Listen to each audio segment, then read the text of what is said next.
Tonight, Detective Comics gives us anarchy, and by the very nature of his plan, he completely misunderstands what anarchy is to begin with.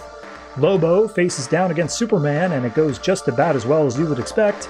And Swamp Thing takes the three most unattractive characters and throws them into an honest-to-God orgy. I wish I was exaggerating. All that and more tonight on the Not-So-New 52.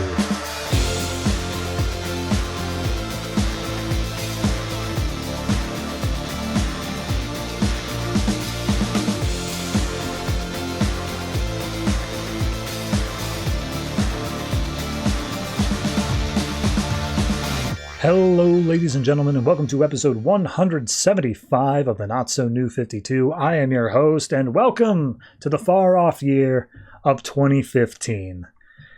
Oh, 2015, you were filled with so much promise. I remember Back to the Future 2. I remember the hoverboards, Jaws 17, 14, one of the two. Everything was going to be cool. Power laces on the Nike. And yet, what are we left with 10 years down the road? We're in the bad timeline. Anyway, ditching the 2015 side of things and more focusing on the number of the episode, it's 175. And by DC standards, where every 25 issues of something counts as a special, this is a special episode. What are we at? I think we're at like 7/10 of the way through this show. So that's neat. 70%. Wow. I'll do it again for 75. You can't stop me.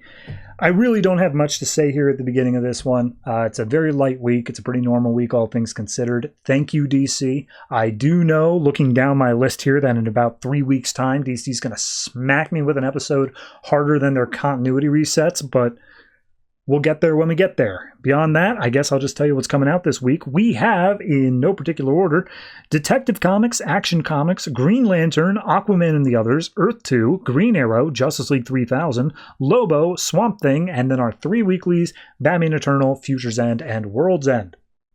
No events, no big things going on. If you haven't been checking out Swamp Thing, that is by far and away the most highly suggested one. If you have been checking out Lobo, I do suggest you go back like 3 episodes ago and listen to Batman Superman number 17. I think that's the one, because it ties in pretty directly to there, but I will give you the rundown during the comic review for everything you need to know. Beyond that, nothing more I really need to say. Welcome to the final stretch. We have just a year and a half left of this show. I will have mixed feelings about it ending. I won't say it's all been good, but you know, it's grown on me. It's a little piece of my heart nowadays. It's also a much larger piece of my schedule than I would like, so definitely going to be looking forward to getting that time back. But that's mainly because I spend these openings rambling on far longer than I should, and I can watch the audience interaction slowly tick away as they all start clicking off. All right, comic time.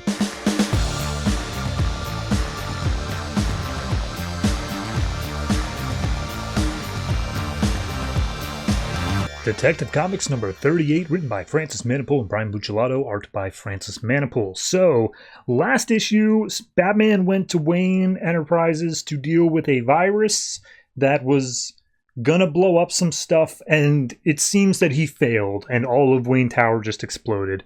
We open up this one with Batman being contacted by Alfred, and he says, I'm okay, I'm fine, it did explode, but I put a chemical into the sprinklers that would turn it to foam and therefore absorb the impact from the blast. However, everyone in the building is currently choking on the foam, so I need to deliver the reversing agent. So he applies that, everything turns to goop, and Batman's like, it's alright, you're all safe.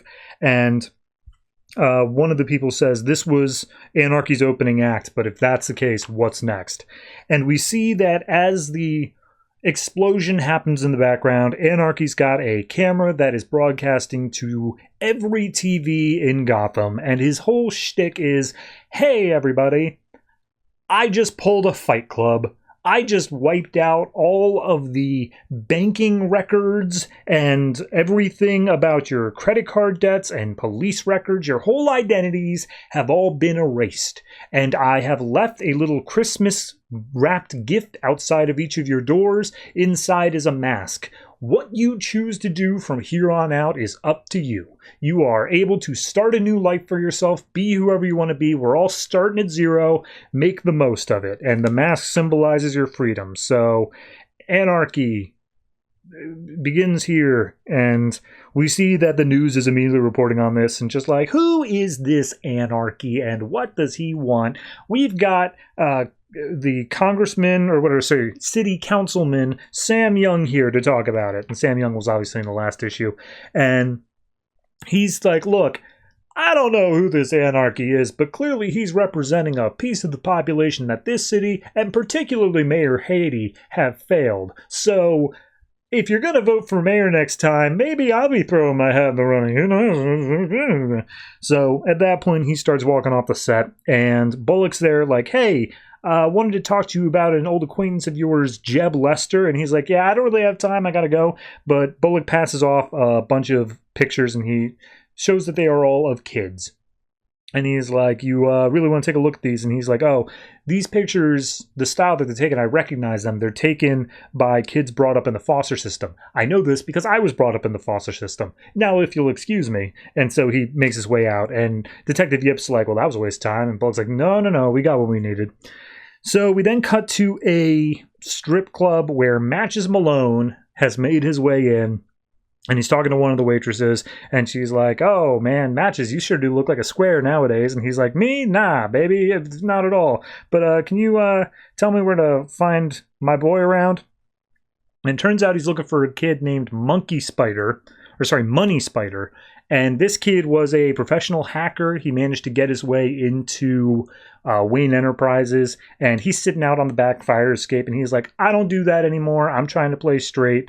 And he's like, oh, well, your tech broke into Wayne Enterprises. I hear Anarchy did that same thing. How'd he get it? And he said, look, I sold off all my stuff when I wanted to go straight. Some other guy, Lester, bought it up. I don't know anything about Anarchy. And so Matches, a.k.a. Bruce, is just like, okay, yeah, that pieces that bit together there. So he talks to the kid and just like, you sure you're trying to turn over a new leaf? Like, you positive about that? And he's like, yeah, Anarchy made it super easy. I'm going to try to go straight. So anyway, thanks for thinking of me, but I'm not interested. And they apparently Matches like took the fall for him, made sure he was able to have a clean life. So we see Bruce gets back in the Batmobile. Facial reconstruction for all the skulls that were under the lake is ongoing. And Alfred's like shocked by how many kids there are. Just like, oh God, these children deserve better. And Bruce is like, yeah, I know. I'm doing what I can, man. So he goes to, I believe, Arkham. That being said, it does look more like Blackgate. Regardless, he goes to where Mad Hatter is, and he just starts beating the hell out of him through the bars on the cell. And he's like, hey, man, tell me about the kids. Tell me what's going on. No more games. And Mad Hatter's just like, look, I'm telling you everything I know. My Alice is alive. I promise you. She just had to run away like all the others. And Batman gets a call from Alfred saying that there is an armed robbery going on at the Midtown branch of the bank. And Batman's like, fine, whatever. So he leaves Mad Hatter and says, I know she's alive. They stole her from me. Don't know if that's going to come into play. But regardless, we go down to the bank and we see it is a full-on shootout situation. It's crazy bad. Looks like several people have been shot. And as the people inside the bank are using the anarchy mask to hold this hostage situation, they're shooting up all the police cars outside. And as they get like the branch manager to give them the combination for the safe, in comes the Batmobile through the upstairs window. And it's a whole big fight scene. He manages to get a whole bunch of people pinned down. But one of them manages to make it out the front door, hostage in tow with a machine gun, steals a cop car, and starts taking off. And as he's going off, cops are following, but Batman is also just right afterwards with the Batmobile. The hostage decides that's enough, pulls the wheel, crashes the car off to the side, which causes the robber to then run down through a nearby alleyway. And as he reaches the end of the alleyway, we see Detective Yip says that she has a shot. We see that the robber passes by the kid from earlier, Money Spider. And as she takes the shot, it hits him instead. But because of where Batman was positioned so close by, a lot of people say, whoa, Batman just shot that kid. And one of them's just like, the cops just shot a kid. And it's like, no, Batman did it. I got it on my phone. So people think Batman just shot a kid, particularly a kid that he was pretty fond of. So, whoopsies.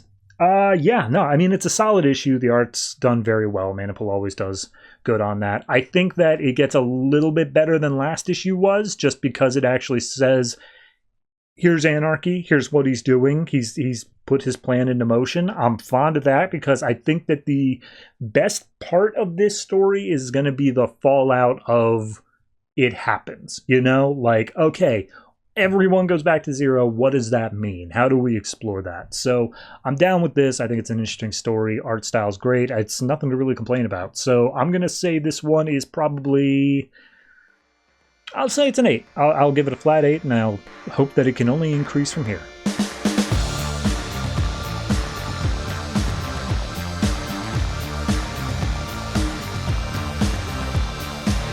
Action Comics number 38, written by Greg Pak, art by Aaron Kuder and Jay Lee. So, last issue, there was this horrific, weird, crazy nightmare monster that just started attacking people, and it just went full ham at the end of the issue.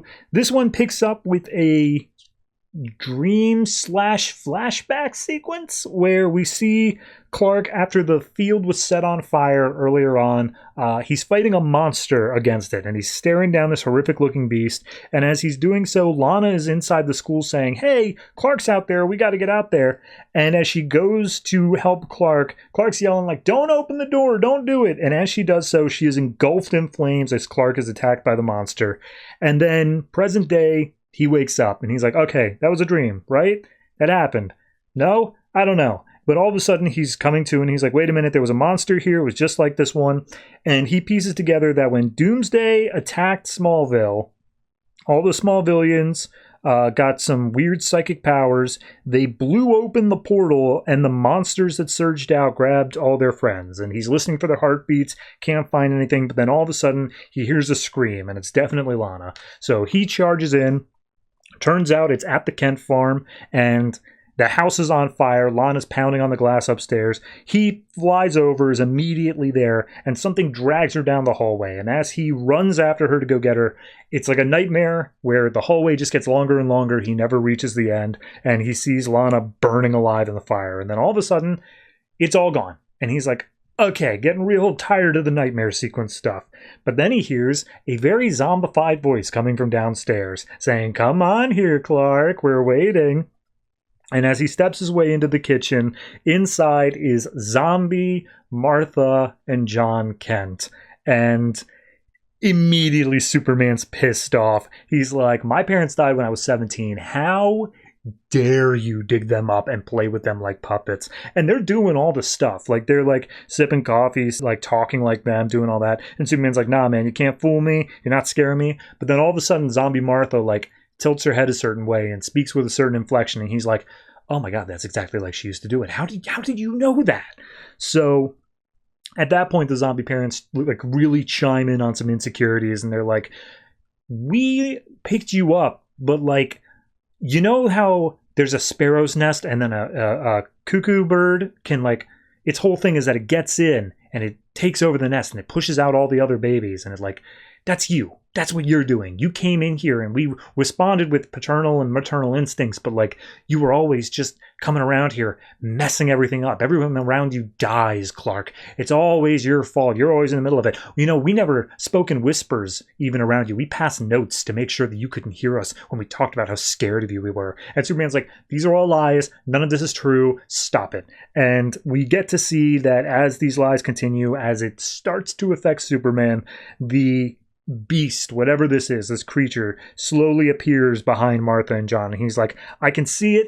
I know they're saying the right words, though. They're saying things that like Martha and John would actually say. And we see, how do they know all this? Because the beast has taken over Lana. So Superman gets pissed, blasted with heat vision, immediately jumps in, just like, you want to hurt somebody, hurt me, let her go. And the beast is like, oh, Clark, it's not always about you, you know.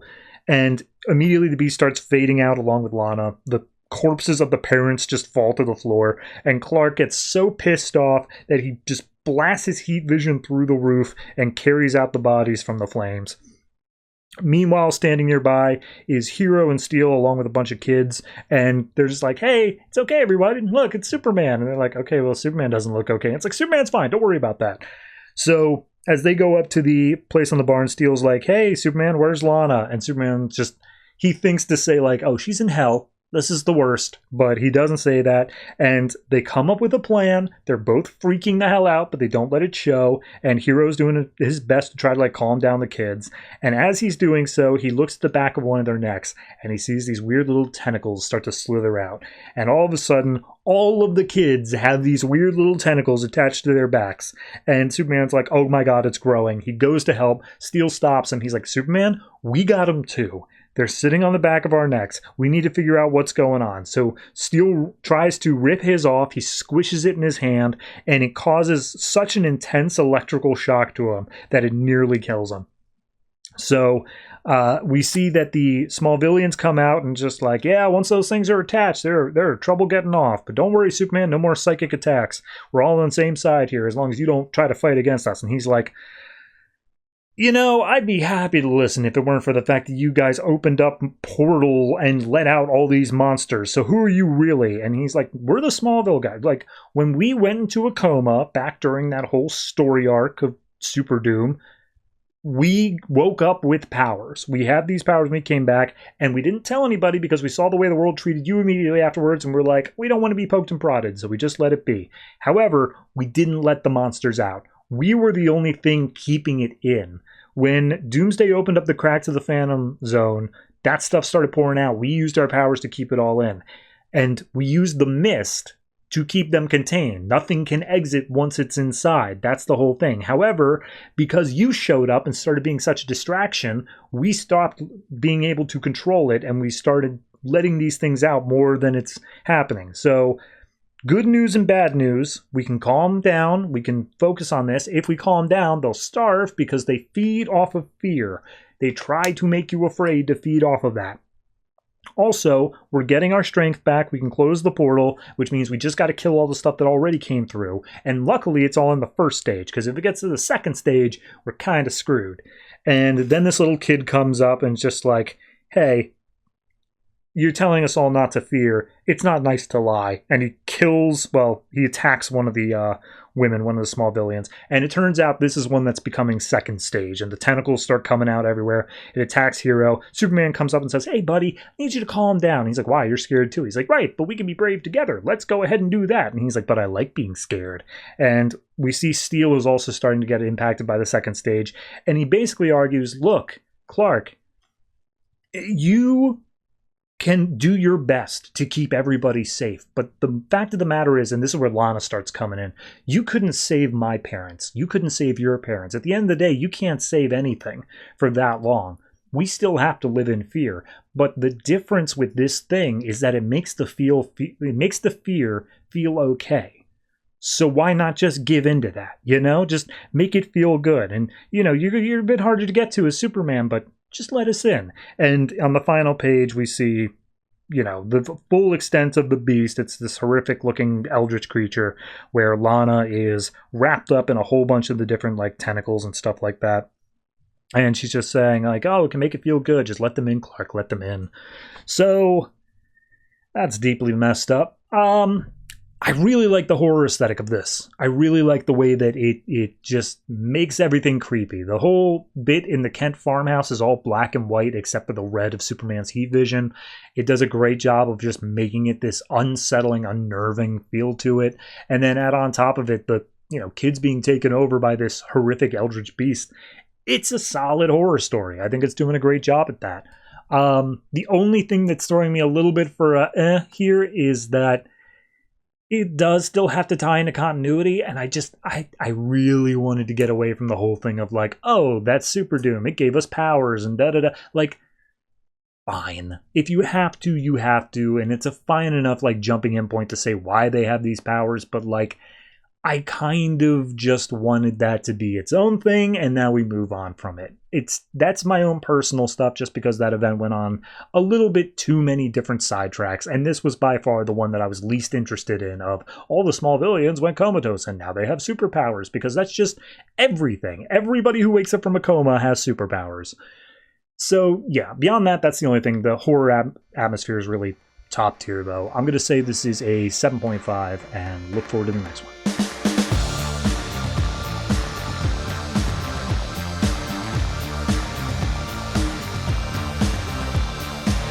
Green Lantern number 38, written by Robert Venditti, art by Admira, Wijaya. So last issue was dealing with the end of the Godhead stuff. That was over in the annual.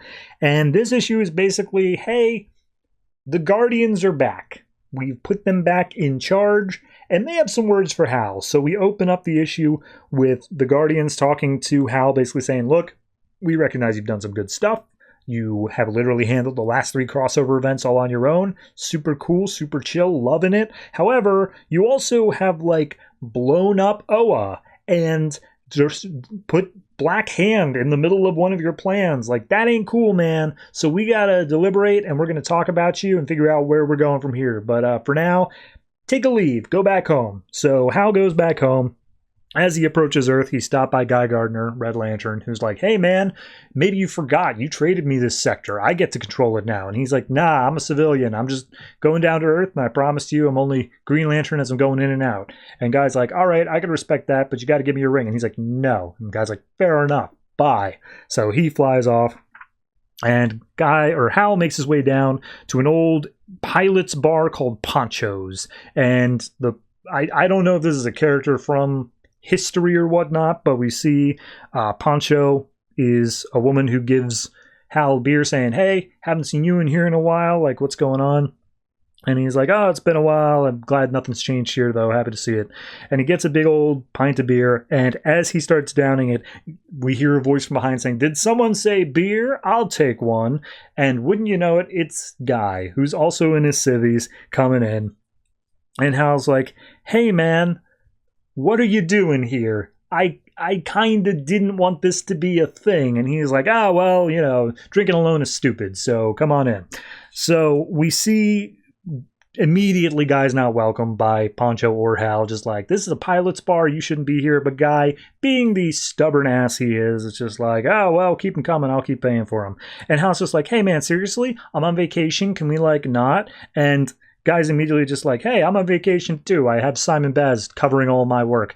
Let's go to the pool table. So immediately he starts racking up and just starts, like, venting and dumping to Hal. Just like, being a Red Lantern's really hard. I keep on making decisions that cause people to die, and you guys, like, think Red Lanterns suck, but, like, they were some cool dudes. And I feel bad that they're dead. And, you know, like, I don't even know what to do anymore. You know, I'm just totally lost in all this. And as he's venting to Hal, he's just sinking every shot. So, like, Hal doesn't even get up to play. But as he's finishing off another pint of beer, in comes a human whirlwind. It's Barry Allen. And he says, hey, can I play winner? And Guy's like, well, you're lost. I'm the one who just won. And immediately Barry is talking to Hal, just like, hey, I heard you were back in town, just wanted to come in, like, you know, we're best friends, right? We went so many years without seeing each other. And Hal's like, years? Has it really been years since I left the league? And Barry's just like, hush, we don't want to talk about the timeline, it doesn't really line up. So at this point, Flash starts going around the billiards table. He's knocking in hit after hit, but he's, like, not doing direct shots as Guy did. He's doing, like, arcs and jumps and bouncing around like 3 edges of the table. And Guy's like, I just want to drink beer and shoot pool. And this guy's throwing math at me. I don't like it. But the entire time that Barry's doing his thing, he somehow is actually getting a little bit drunk. And he says, hey, look, Hal, I always looked up to you, man. Like, Superman, Batman, they were like gods, you know? They're too perfect. You were the perfect mix of both hero and actual guy, you know? Not like guy, but like dude. And I really respected that. I think you're, like, super cool and all that. And you always really have it together. And as he's saying all this, he accidentally stumbles and pours some beer onto a nearby pilot who's got all of his buddies there as well. And the pilot's like, man, you guys have been rowdy. You've been hogging the pool table. Now you just pour beer on me. This is a pilot's bar. And Barry's being apologetic, but Guy comes in and he's like, hey, buddy, and just smacks him upside the head with a pool stick. So immediately fight breaks out. Nobody's really using their powers. They're all just fighting hand to hand. And Guy manages to throw a pool ball in between, like, one of their heads, just like smacks him right in the bridge of the nose. And it ends up with Hal getting thrown out. And Barry's nursing what might be a broken nose. But Guy's like, that was awesome. Isn't that great? No rings, no powers, just getting into a good old fight really makes you feel good. And Hal's immediately like, get off me. You suck, man. I don't want to be here. I don't want to hear you. I wanted to come here and like just enjoy my old life, okay? After everything that's happened, that's all I want to do. I don't want to hear about the Red Lanterns or Green Lanterns. And he turns to Barry. He's like, or the Justice League. Like, I hear you, Barry. I'm glad you look up to me, but you need to understand, like, I don't want you guys dumping all your stuff on me. You all, like, you think it's easy for me? I have the entire universe to look after, and I have not been doing that great of a job. So I want to go in here, enjoy my time off, and that is away from any of you. And as he says that, one voice comes in saying, like, man, when you say away from any of you, it's Carol. Carol Danvers shows up. Not Danvers. Ferris. That's the one. Carol Ferris shows up. And immediately Guy and Barry take the hint. They're like, well, we didn't call her, but we're going to go off and do something else. And Guy immediately hijacks Barry to go to a nearest bar. So Carol sits down and just like, you're going to bars with Guy Gardner, really? And he's like, no, trust me, that's not a thing. But they sit down for a little bit, and Carol's basically like, hey, look, I don't need a ring to track you down. I saw you when you came in, and you were my boyfriend for a while there. And he's like, yeah, but not anymore. And she's like, no, not anymore. And they have a talk about Kyle. They have a talk about Carol now seeing him. And she's like, look, I didn't see it coming. It was never a thing beforehand. You got to believe that. And he's like, I do. You say that, that's fine. I believe it. But like, I never really thought the artist type was your type, And she's like, does it matter? And he's like, no, I guess not. So at that point, they start working through it. And he's like, look, I always expected us to be together. And I'm not going to lie. I told Kyle it was okay. It does sting. It does sting because, like, you know all this stuff about me. You know me better than I know myself. And you don't want to be with me. What does that say about me? And she's like, it means that you don't really know who you are yet. Are you a space cop or are you a pilot? You're still straddling the line between those things. And until you can figure yourself out, you're not going to be able to share it with anybody else.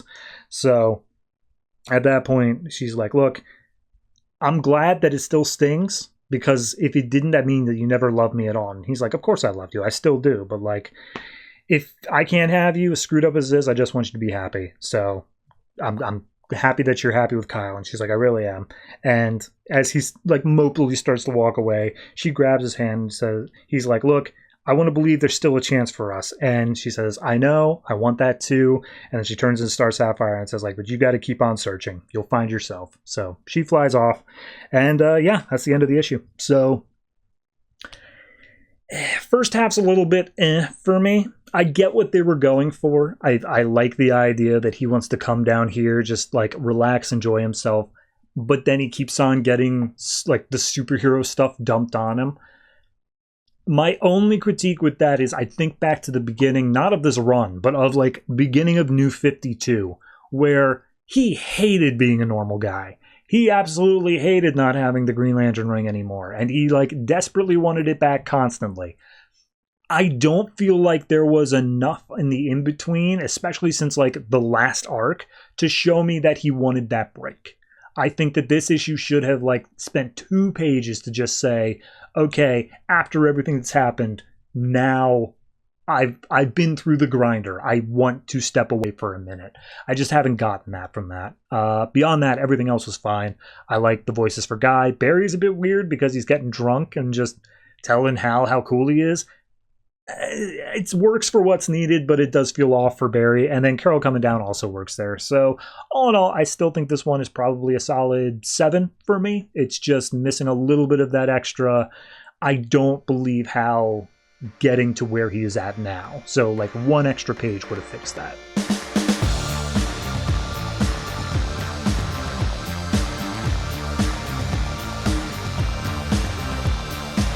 Aquaman and the Others number 9, written by Dan Jurgens, art by Lan Medina. So last issue, we had Man of War, or Prisoner of War, whatever his name is, being taken over by one of the spirits in his body named Gary, who was killed by Operative, or at least he thinks so, and starts choking out Operative. So Operative is still like, what the heck, Dominic, please stop. And he's like, oh, there is no Dominic, only Gary. And as he's like, look, I don't, he's like, you don't remember? You don't remember me. Okay, let me fill you in a little bit on what happened. So he says there was an attack. KG Beast was stealing some Russian secrets. Dominic and Gary were both there. And as Operative was firing at KG Beast, he missed and ended up hitting Gary. And now his soul is in Dominic. And he's like, oh, you killed me then. You took everything from me. And Operative's just like, look, Dom, I know you're in there. And he's like, no. This is my body now, and it won't be his until you're dead. And he's like, all right. So he boxes Dominic's ears, kicks him in the face, and says, yeah, I remember you. I remember that day perfectly. You want me dead? You want to see how it's handled? And he uses his own manacles, the chains on them, to start choking out Dominic. And he's like, not many men get to die twice, Gary.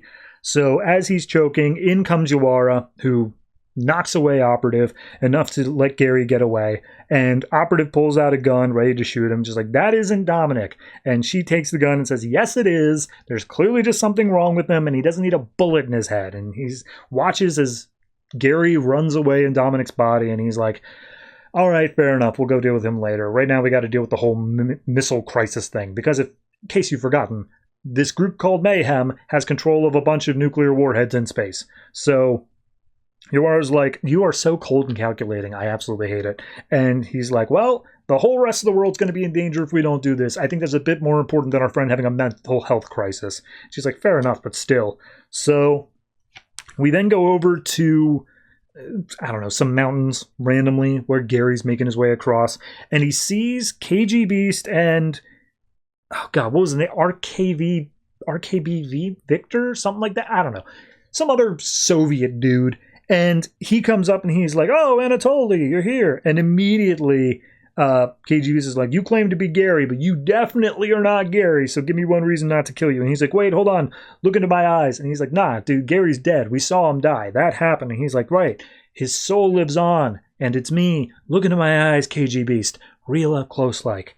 So we then go over to Operative and Yawara as he's reprogramming the stuff. And Yawara's like, so did you kill him? And he's like, look, I've killed a lot of people. It's not a big thing. And she's like, oh, Jesus, man, no wonder I never trusted you. And he's like, yeah, you know what I don't trust? I don't trust the guy who doesn't tell us about the guys that are just randomly able to show up and take over his body at any given moment. That doesn't seem weird to you? And he's like, yeah, well, you killed the one that just took over, so clearly that's an issue.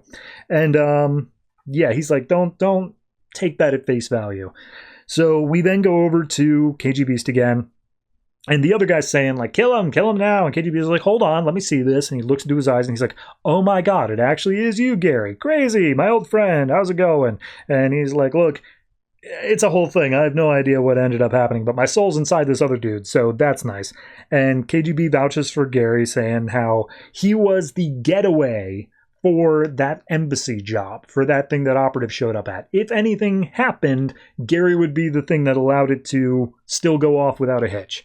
And turns out Operative knew this. And so during the escape sequence, once Gary was in there, he had to take out Gary as well. And Gary started shooting at him up on top of the roof as well. So they said that it was never leaked because if it were said that Gary was found out to be a traitor beforehand, then they wouldn't be able to find other traitors as easily, and also it helped protect the American hero image for his family. So they let him go away with it. But regardless, he says, Yawara comes out and just like, why wouldn't Dominic know this? And it's like, of course he wouldn't. It's just something that he buried within his own subconscious. Like, the fact that Dominic isn't aware of this just shows how dangerous he really is. And in that moment, Dominic walks back in, prisoner of war, and immediately they've got guns trained on him. And it's like, it's me, it's okay, I'm back in control of my body again. It's like, you really think we're gonna fall for that a second time? And he's like, I get why you're not trusting me, but I promise you it's me. And Operative's like, convince me. And he's like, you're so, like, you didn't even believe I had souls in my body, but now you don't believe that I'm the real me. And Operative's just like, one of these days we're going to sit down and we're going to catalog every single soul you have in your body so I can be aware of all of them at all times. You got that? And he's like, so you believe me? He's like, I'm finishing my code thing. Let's go. So they leave the building. And then we follow up on Vostok. What has Vostok been up to?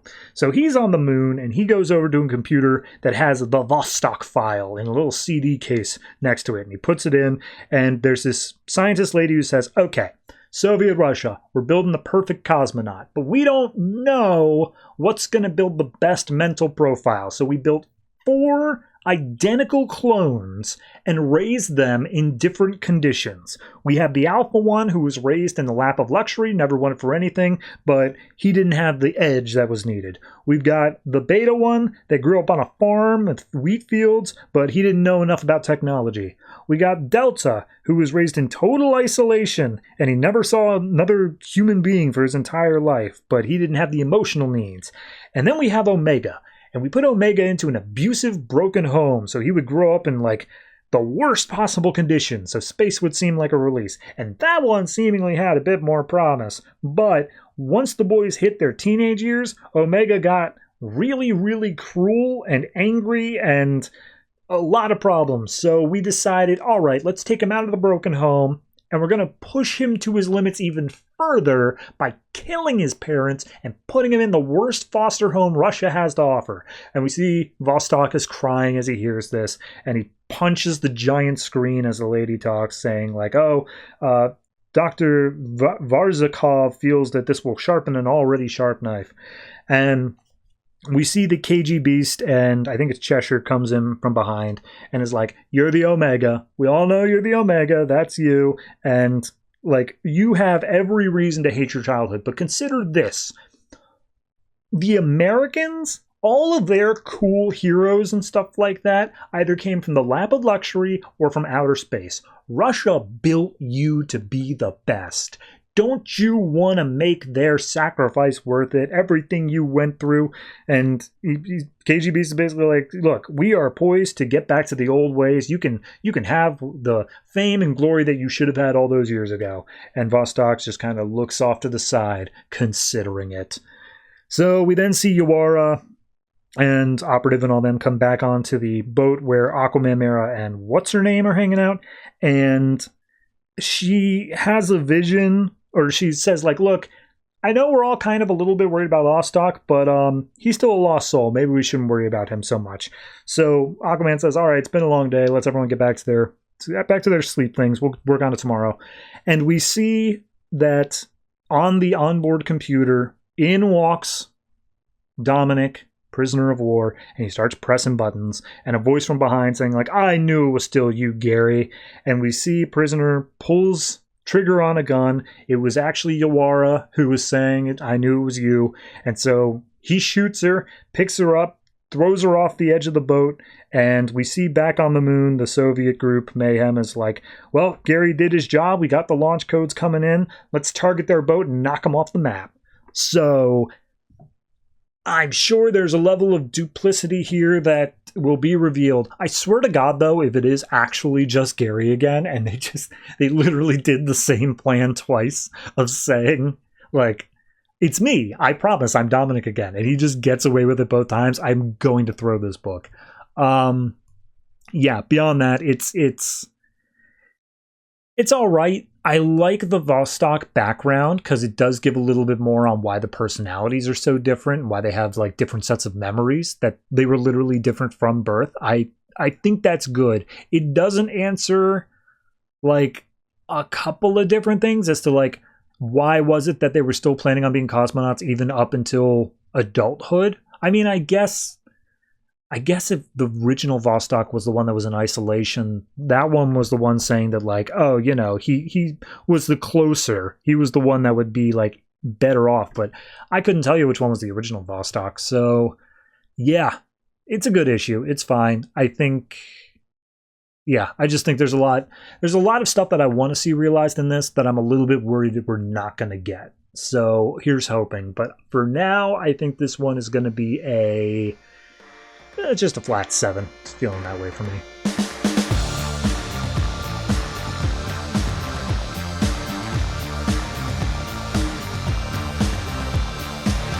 Earth 2, number 30, written by Marguerite, Bennett, and Mike Johnson, art by Andy Smith, Tyler Kirkham, and Cliff Richards. So, don't really need to cover what happened last issue. It just really does not apply much at all. Just look at what was going on in Earth 2 World's End instead. But in this issue, we pick up with the Parliaments of Earth all joining together saying, hey, we gathered together once long ago in order to save the Earth. Now we have to do it again, and we have all chosen our avatars wisely. And this issue is basically saying, how did each of the avatars come to be? So we open up with the white, which is, of course, the atmosphere, and it's like, yeah, all living things breathe me in. I'm more with life than anything else. I know everyone better than anyone else. And every once in a while, a child will be born that is so pure that it is destined to become my avatar. And we see Samuel Zhao was always caring about other people, standing up for others that couldn't protect themselves. And he always put his welfare of other people above his own. And we see that as his fortunes grew, as he got more and more out of life, he met someone worthy of his love, aka Alan. And Alan says, oh, I love you, Sam. Please marry me. And then boom, train explodes and derails, and we see as Sam is killed in the explosion, his spirit comes out as the white avatar. And the previous avatar of the white's like, hey, your old life is over. Your new life begins. And he's like, what? Oh, geez. Oh, my God, train derailment. And he goes down yelling for Alan, sees that Alan is dead. And he's like trying to interact, but it can't hear him or feel him or touch him or anything like that. And Sam calls up to the previous white avatar and just like, you got to help him. Like, do the same thing you did to me. He's like, nah, there's only one. Only one of them could do it. But you have been chosen. You're going to have to do this. And he's like, well, I guess I don't really have a choice. So I will always remember you, Alan. And the white avatar is like, yeah, you're going to forget everything about who you were. You're just going to become the white avatar. So don't bet on that. And he's like, oh, I will never forget Alan.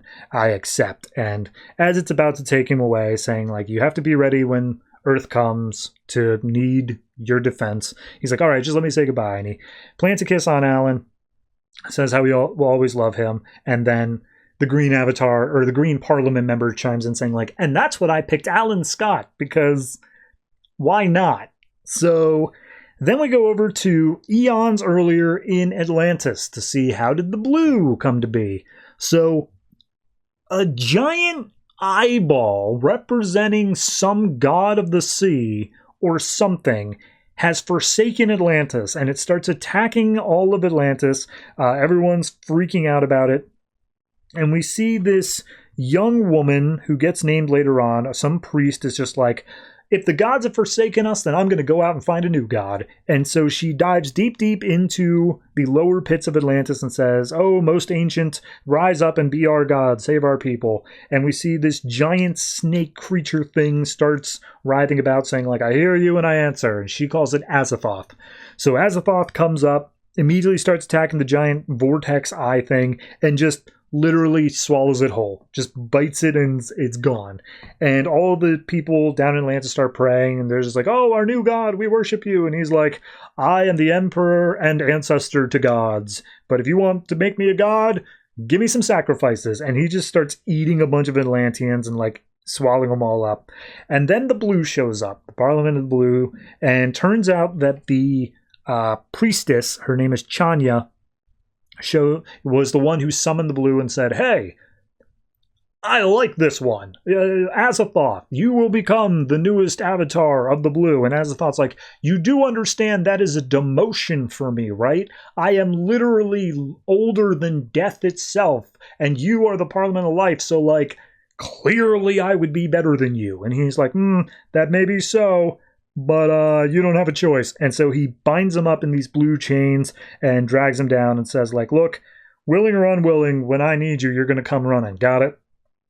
So then we go to Mexico, University of the City of Mexico. And we meet up with Yolanda Montez, who is fighting off some bullies that were attacking her cousin. And she's, fiery. She's got big, bright red hair. And she's like, oh, don't you dare come near my brother again. It is actually cousin, she says, but they were like born at the exact same time. So they were just raised and treated as twins regardless. So she's helping pick up his books. He's like bleeding from the mouth because they punched him so hard. And she's like, hey, I'm always going to protect you. The first thing you ever grabbed was my hand. My first word was your name. Like, we're always going to be here. I'm always going to protect you. And he starts apparently having bad dreams where he's seeing these horrific amalgamations of creatures, and he points to one called a Simurg, which is the head of a lion with eagle wings and like all this other stuff going on. And as he talks about it, his nose starts bleeding profusely, and he collapses against Montez. I'm blanking on her name already. I know it just said it. Yolanda, that's it. And we see her carry him out of the library, which is where they were at, and a bunch of cats are looking over the book that he dropped. So some time passes. He's held up in bed. He's got a horrible fever. Like, he's barely doing that well. And he's like, did you remember to feed the cats? Because if you don't feed the cats, the mice are going to show up. And then all of a sudden he starts freaking out. He's like, am I dreaming? It hurts so much. Oh, God. And she's like, Alejandro, I'm sorry. I want to protect you. I'm doing what I can. I'll go get the doctor. And she's like, no. If you leave, then the cats will tear me apart. And we see the 3 cats enter into the room again. And Yolanda's like, why are there... what? And all of a sudden the cats start morphing and transforming into this horrific beast with 3 heads of like an ostrich, a warthog, and a praying mantis. And it's just like, hi, we're from the red. Alejandro is going to be our new avatar. He's going to become like us. And because of the way they phrase it, Yolanda's like, is he sick because of this, because of what you've chosen for him? And they're like, yeah, pretty much. But don't worry, we can like take him right now. And she's like, how dare you hurt my brother? And she leaps in and tries to attack. They immediately wrap her up in like a tentacle arm and just like, no, but like, seriously, we're just going to take him. It's his destiny. We need his blood. It's a blood thing. And she's like, oh, well, his blood is my blood. So if you want someone, take me instead. And they just look at each other like they're 3 heads for a minute and just like, all right, so they transform her into this horrific horned beast thing and says like, all right, well, that's done and I can't undo it. Alejandro is now back to healthy, and you will be positioned at the Tower of Fate where you will wait until your time is needed. And Yolanda comes over and sees that his fever broke, and she's like, can I even say goodbye? And they're like, no, he's not even going to remember you when you woke up. And she's like, well, that's the most I can do to protect you. I hope you can forgive me, as they go through a portal off to otherwise. And we go back to the group of parliaments because the one of the green basically says like, and we already covered the decay thing and we don't want to cover it again. So that's it. That's all of the parliaments taken care of. And they have a worthy task ahead of them to fight against Apocalypse.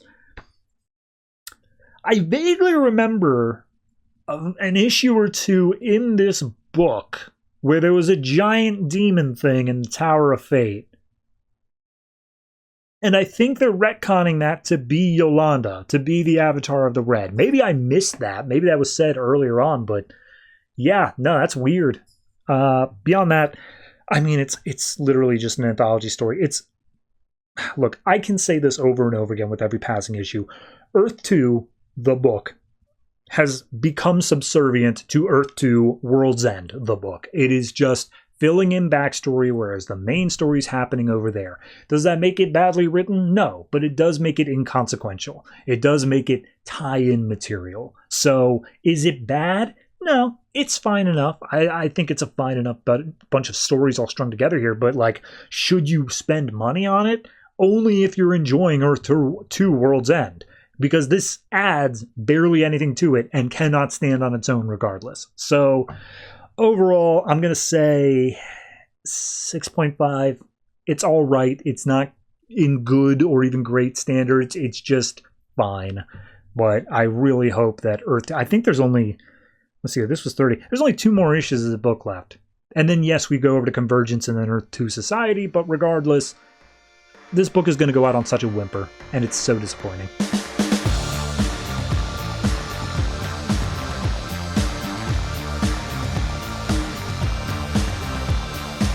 Green Arrow number 38, written by Bennett Sokolowski and Andrew Kreisberg, art by Daniel Sampere. So, last issue, Green Arrow and crew went up in a blimp to fight against this Mr. King guy. Didn't go as planned. They got thrown out the blimp, and Green Lantern came in to save the day at the last second. So we open up with this page. Way out from Earth, we see Green Lantern just zooming in as fast as he can, makes the construct to catch the three of them, and then is immediately attacked by a bunch of missiles. So someone in a giant robot suit is attacking them, saying, oh, when John King wants you dead, you're going to end up dead, and starts firing off missiles. Green Lantern loses concentration. Group starts to plummet. He makes a new construct to reach out and grab them just before they hit the ground. So Ollie's then like, hey, man, can you help me suit up? And Lantern, by the way, Hal Jordan, I don't know if I said that, makes a Green Lantern construct Green Arrow suit. So Arrow starts firing Green Lantern construct arrows at this robot, and he's like, oh, I can take a lot more than that. And he starts firing off missiles willy-nilly. Hal's like, hey, I'll take the missiles, I'll stop him from hitting buildings, you take out the robot. And he's like, oh, okay. So he starts firing off a shot, and immediately it just melts the armor of this tank bot, and Green Lantern's like, all right, now you owe me more than one. And as they walk up, they see that this dude is still just like trapped inside the armor now that it's all melted together. And they say like, yeah, this King guy, he gets people to do his bidding. This is one of his puppets, but like I've never seen him before. So they just walk off and leave him trapped inside the armor, and he's unable to move. We then go over to Mia Deirdre, who last issue was captured with Zera. I'm hoping I'm saying her name right, by King's guys. But we see that she is in her old bedroom, and King is going up and saying like, hey, look, you're still my little princess. I told them to treat you well. I'm sorry that all this happened. And she's like, screw you, man. And he's like, look, I get it. I want us to start fresh. Everything can be the way it was. I just need to know, what did you tell that Mac Morgan guy before I had him killed? And she just spits in his face, and he's like, all right, you're not the first to try that, and trust me, you'll grow to love me more the same way that you did before. And she's like, yeah, don't hold your breath for that. By the way, what happened to Zera? And he pulls out a phone showing that she's being dangled upside down in an undisclosed location. And it's like, well, I could kill her, but that's going to depend on how you treat your father, young lady. So at that point, a henchman comes in and says, hey, Mr. King, Green Arrow's still alive. And he's like, yeah, whatever, it doesn't matter. Oliver Queen's just a loose thread. He'll be dealt with soon.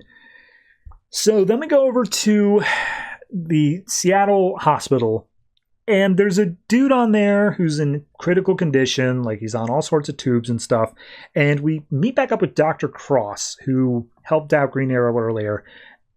And he comes in to see this other doctor just pulling tubes out of this guy. And he's like, what's going on here, Steve? And the other doctor's like, oh, it's a new directive from the hospital because Mr. King is doing all this stuff. So we're going to redirect our resources to patients that have a better chance. This guy, he never had a good chance, so we're taking it away. And immediately Cross comes around like, dude, you're talking about euthanasia. That ain't cool. And he's like, well, it's cool now. Dr. Cross is saying yes. Sorry, not Dr. Cross. Mr. King is saying yes. So Dr. Cross needs to be taken care of. And these big burly orderlies start charging after him. And as they are turning the hall, making sure that he doesn't escape, we see that Katana has shown up and takes care of them. And Cross is like, please tell me you're one of the good guys. So Lantern lands next to Ollie and crew. Immediately, Felicity is like, oh my God, you saved me, intergalactic hero, and you have such nice eyes. And he's like, what, are you flirting with me? And she's like, I don't know, am I? And he's like, please stop. So Green Arrow hops on the phone trying to get Zera, just like, hey, look, I'm sorry about all of this. I want to tell you about the real me. No more secrets. I promise next time I see you. So she's definitely dead. Anyway, at that point, there's an SOS from Dr. Cross, and so Green Lantern's like, all right, let's go. Let's get you over there. So we see a couple more orderlies have some tasers aimed at Katana and Cross, and before they can pull the trigger, or before Katana can do anything, Green Lantern constructs some straitjackets on them, tosses them off to the side, and Katana's like, those were my men to deal with. And Lantern's like, yeah, that's why I stepped in. Your way's a bit brutal. So At that point, Dr. Cross explained the situation, saying like, yeah, another doctor was euthanizing people, and she's just crazy. And she's like, no, I kill people out of necessity, not craziness. And she says how she was tracking King's men for a while now, and she brought it up with Argus, but Argus dismissed it, so they might be compromised as well. And as he's basically saying, like, look, I don't trust you to clear out the hospital. You two are weak-minded. And Green Lantern and Green Arrow are like, what do you mean? Green Arrow and Green Lantern are weak-minded. And as one of the orderlies tries to get up, they make a combo construct and arrow to make a boxing glove arrow. And it's like, see, we did that. And she's like, fine, whatever, I'll watch Dr. Cross. So they go around, they want to clear out the hospital. Felicity shuts off all the lights because she thinks it'll be cooler and like Batman. And Green Lantern's like, we're not Batman. And so Green Arrow switches to night vision. He asks Lantern to tone down his glow because it's ruining their sense of surprise. And he's like, fine, whatever, you're an ass. So as they are making their way through, all of a sudden, all of the machines, all of the patients start going into like cardiac arrest. They're all losing energy. And Felicity says he cut off the life support. The guy in charge, Dr. Reynolds, he did this, you're gonna have to help them out, they're all gonna die. And so Green Lantern uses his ring to funnel in energy into all of the life support machines around the hospital. And he's like, look, this is gonna take all my concentration, you need to go stop Dr. Reynolds. And he's like, yes, can do.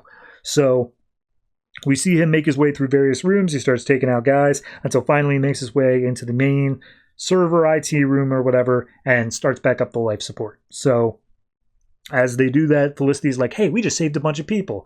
And Dickle's like, yeah, you never really get used to the feeling. And she's like, oh, well. So at that point, Lantern and Arrow meet outside the hospital, and Arrow's like, hey, man, thanks for saving me. I can really use all the support I can get right now. And he's like, yeah, I'm absolutely sure. But I'm leaving. And he's like, what? Dude, that was one issue. We're nowhere even done this arc. And he's like, yeah, I'm not allowed to be on Earth right now. It's a whole thing with Red Lanterns being... Don't worry about it. Point being... I showed up here as a favor, but I'm risking my ass. I'm going to get out of here. And he's just like, oh, yeah, intergalactic law, man. Forgetting about the tiny people here on Earth. And he's like, bro, it's a big universe and you are not at the center of it. Peace. And he just bails out. Finally, we get our last little bit here where Felicity tells Green Arrow, hey, check out a TV, any TV. It's on all the channels. And it says that the police... commissioner, whatever, captain comes up and he's like, Green Arrow attacked one of our greatest here in Seattle, Mr. King, and he's in critical condition, but he is alive, and it's a whole thing. And Felicity recognizes, like, oh, he must be on the payroll too, obviously. We can't trust anybody. But the commissioner comes out and says, as of this moment, Green Arrow is public enemy number one, and we will offer $5 million to anybody who helps bring him in. Meanwhile, Green Arrow is watching this in the Seattle equivalent of Times Square. So immediately a bunch of people are like, hey, it's him! And they all start ganging up on him. He manages to get up with a grappling arrow onto a rooftop, and he's just like, my God, he's turning my city against me. And the final page is we see Zara as she is being tortured by Mr. King as he does this whole, like, there's nearly 5 liters of blood in the human body. That's 12,174 drops of plasma. And he cuts open her neck a little bit and says, now it's 12,173. Okay. I had a big problem with King, Dr. Cross, and... what was the last? Zara. Because I didn't remember them. I had to actually reread pretty much the entirety of the last issue in order to remind myself what was going on. And even then, Dr. Cross was not in that issue. Dr. Cross was 3 issues ago. Like, you need to remind me of these things. Like, it'd be one thing if these are all characters from Arrow, and for all I know, they might be in, like, season 7 or something, but, like, I watched 2 seasons of that show. The most I am willing to give you is Felicity. You did it. Good job. But, like, the rest of this, you need to be reminding me of these things constantly, and they weren't doing that good of a job. So, a lot of points taken off of that because it made me reread the entire past issue just to try to remember what was going on. Points gained, Green Lantern, Green Arrow, that's a lot of fun. Good crossover there. That's really about it. That's about all I can give it. So I'm going to say this one comes down to like a 6.5. Not great, not even good, just there.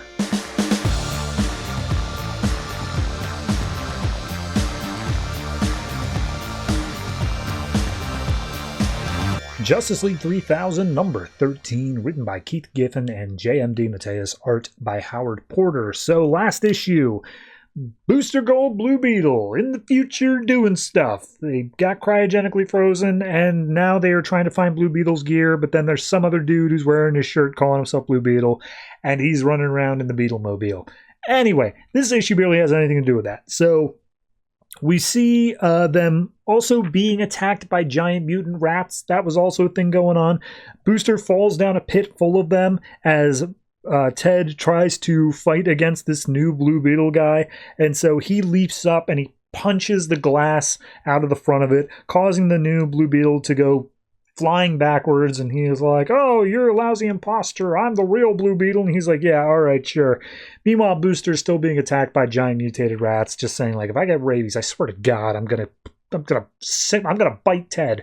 So Ted gets into the cockpit and he's like, he's made a lot of modifications, I'm not sure if I know how to do this thing. And then all of a sudden a bunch of guns come in and start firing at all the rats, and Booster's like, great shot. And he's like, wasn't me. Turns out it's Sheriff Tariq, the guy who opened them up and got them situated. He's like, didn't I tell you guys not to stray very far? And it's like, yeah, we want to have a look around. He's like, okay, you were going to escape. You were going to try to get off planet. That was the whole thing. And Booster's like, wait a minute, you were watching us the whole time. And he's like, yeah, that was just me trying to get you to understand how dangerous this planet is, so you do not try to escape again, okay? And Booster's like, yeah, you made your point. Anyway, who's the other Blue Beetle? And we see that his name is Elton Kookaburra, and his dad dug up the stuff. Elton tried to sell it for quite some time, but eventually he was just like, oh, no, I'll become a superhero. And occasionally he helps out capturing Stray, who actually does try to escape Takron Galtos, but for the most part, he's just a nuisance. And he's like, no, I'm the real Blue Beetle. All this is mine. You're not taking it away. And we see him doing a whole thing of like, I am the vengeance, I am the night, I am the friggin' Blue Beetle. So that story's done, or at least it is for now.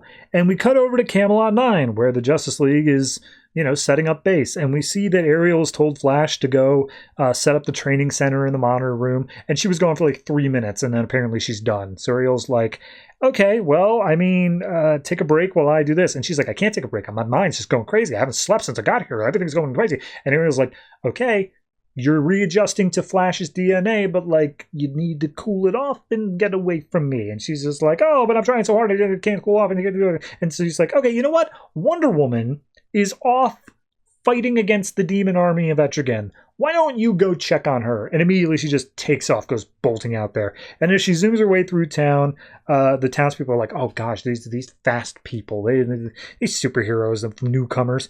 And we see a hooded figure that turns out to be the new Justice League 3000 version of Lois Lane, is like, oh, well, they're afraid of the Justice League, but this Justice League's a joke, as opposed to me, Lois Lane. I took them down last time, I'll do it again.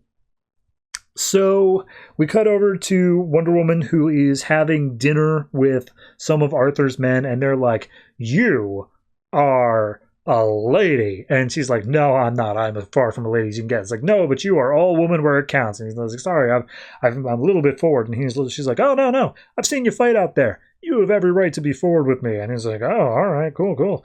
But they say, okay, by the way, our next target is the frozen wastes. There's something going on out there. And that's Diana saying that. And immediately the knight is like, oh, we're not going out there. It's the frozen reach. We don't do it. And nobody goes out there. And she's like, what do you mean? And he's like, I'll show you.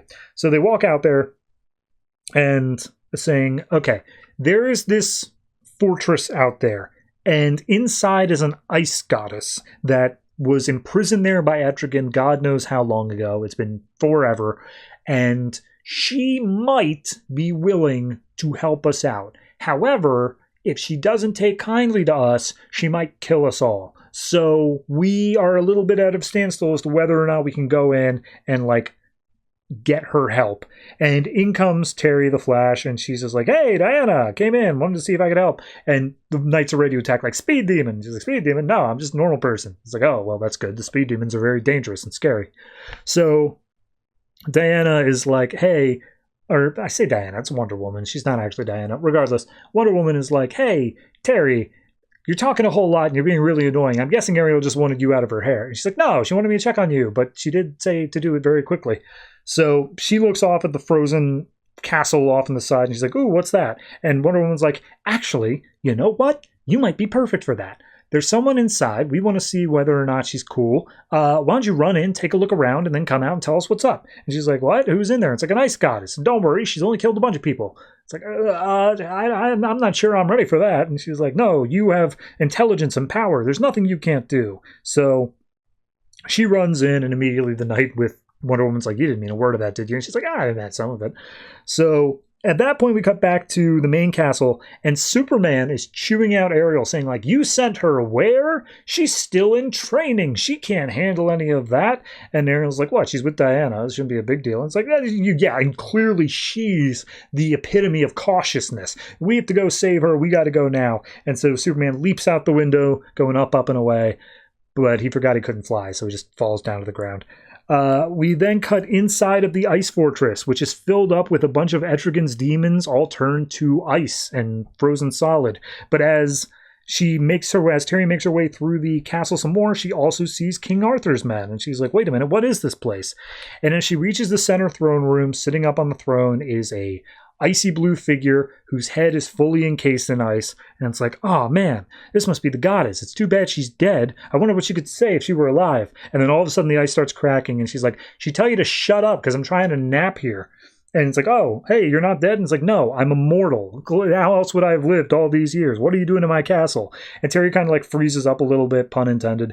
And he's just like, oh, well, both Etrigan and Arthur have tried to get me to join their sides, and they've all paid the price. I just want to be left alone. And Terry's like, but I thought Etrigan imprisoned you. And she's like, no, I self-imprisoned myself. I don't want to be out there. It sucks out there. So she's ready to freeze Terry, and Terry's just like, no, wait a minute, hold on, let's talk about this. I'm not your enemy. I think we can come to an understanding here. And she mentions that she's a scout for Diana, to which immediately she freezes up. She's like, wait a minute, did you say Diana? In comes Superman, bouncing around, saying, hey, take your hands off that girl. And Terry's like, Superman, seriously? You're making things worse? She wasn't going to do anything. We're all good here. And just like, oh, take a look around the castle. Everyone's frozen. And the guy's like, well, hon, you said Diana and you said Superman? What the heck is going on here? Superman died forever ago. Superman's like, I got better. So he's about to start swinging. Terry's like, now hold on. Didn't you tell me that I should always try to talk things out first? And he's like, yeah, for you, I got super strength. But we see that this ice goddess has frozen Superman solid. And he's like, okay, that's not going to hold him for very long, but that will hold him long enough for you to tell me what the heck is going on here. Superman died. I remember him dying. And she's like, you remember? How old are you? And she's like, I'm immortal. I was around during his time. And Terry explains the whole DNA thing as best she can. She's like, I don't know. It's a whole bunch of other stuff going on. And in walks Wonder Woman, Diana, who says, oh my God, it's Tora, a.k.a. Ice from Justice League International. And Terry's like, oh my God, you were in the original Justice League? And Diana's like, no, International. That one's kind of the joke version. And Ice is like, excuse me, it was not a joke. We were proud. And just like, no, you guys were a joke. So at that point, Flash steps in saying like, hey, let's be nice, both of you. Let's figure out we're all on the same side here. And Ice is just like, no, I'm not taking a side. That's all long past me. So please just go. We then have Diana and Flash come out and signal to the army like, hey, don't come in. We're figuring stuff out. Just hold back for a little while. And Flash is like, so that means we're not going to punch Ice in the face? And it's like, not immediately. We're going to try to talk about this, but I don't really remember that much about our history. I still got some big gaps with that. And Flash is like, well, whatever it was 1,000 years ago. Maybe she's not holding a grudge over it any longer. Meanwhile, Superman's making everything worse by going up to Ice and being like, are you sure we never boned? I'm like, I'm like 50%, I'm 60% sure we would have boned back in the day. And she's like, no, never, please stop. And Wonder Woman comes up being like, yeah, seriously? Like let's just go ahead and pump the brakes on that. So at that point, they once again bring up, yeah, we share a history, we should be allies. And she's like, oh, I have neither allies nor enemies. I only have myself. And I really want to know how you guys managed to come about this time. And he's like, well, if you really want to hear that, we got to go talk to Ariel, because she's the only one who's got like the full story. But like, what about you? How's it been for you all these years? And she's like, it's been cold as hell, Terry. So we then get one last page reveal where Etrigan's army is looking on, seeing that the ice princess is all upset, and it's like, oh, she weeps her tears. Now is our time to call in our secret weapon. Bring in fire. So we got fire and ice here in the distant future, because I guess they were both immortal. I was unaware that was part of their power set, but sure, why not? Booster Gold Blue Beetle stuff, absolutely pointless. Maybe it'll come back in some way, but dear Lord, that was like, oh yeah, we left off on a cliffhanger, but now we don't want to tell that story anymore. And then we just jump over to something else entirely. Maybe there are 2 issues left in this series. Maybe we'll somehow tie them into the main bit here. I'm not hopeful. As for the ice stuff, I'm down. I like the idea that, yeah, there are going to be characters that wholesale just existed back then and still exist now. There are immortal characters in DC. I like them bringing those back.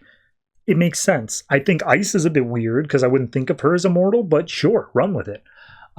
As for all the other stuff going on, yeah, we want to do Fire as well. It seems like they got a good idea. I'm hopeful to see where it goes. I'm going to say this is a solid...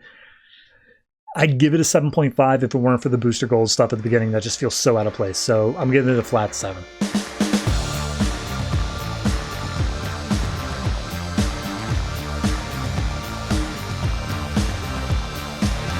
Lobo number 4, written by Cullen, Bunn, art by Reilly Brown and Alisson Borges. So last issue, we had a whole big reveal that the next person they need to hunt down is trying to get some super awesome ammo on Earth, but wouldn't you know it, Superman's on Earth. Then, Batman Superman number, I believe it's 13, maybe later than that, I'm not positive, came out in the middle of it. Sorry, it was 17. And in that, Superman found Lobo, thought he was responsible for something going on in that book, and then threw him into low orbit, saying, get off this planet, I don't like you here. So this issue happens where Lobo's with his crew, they're trying to pilot the ship, it's coming across at the seams, like they're barely managing to get it out.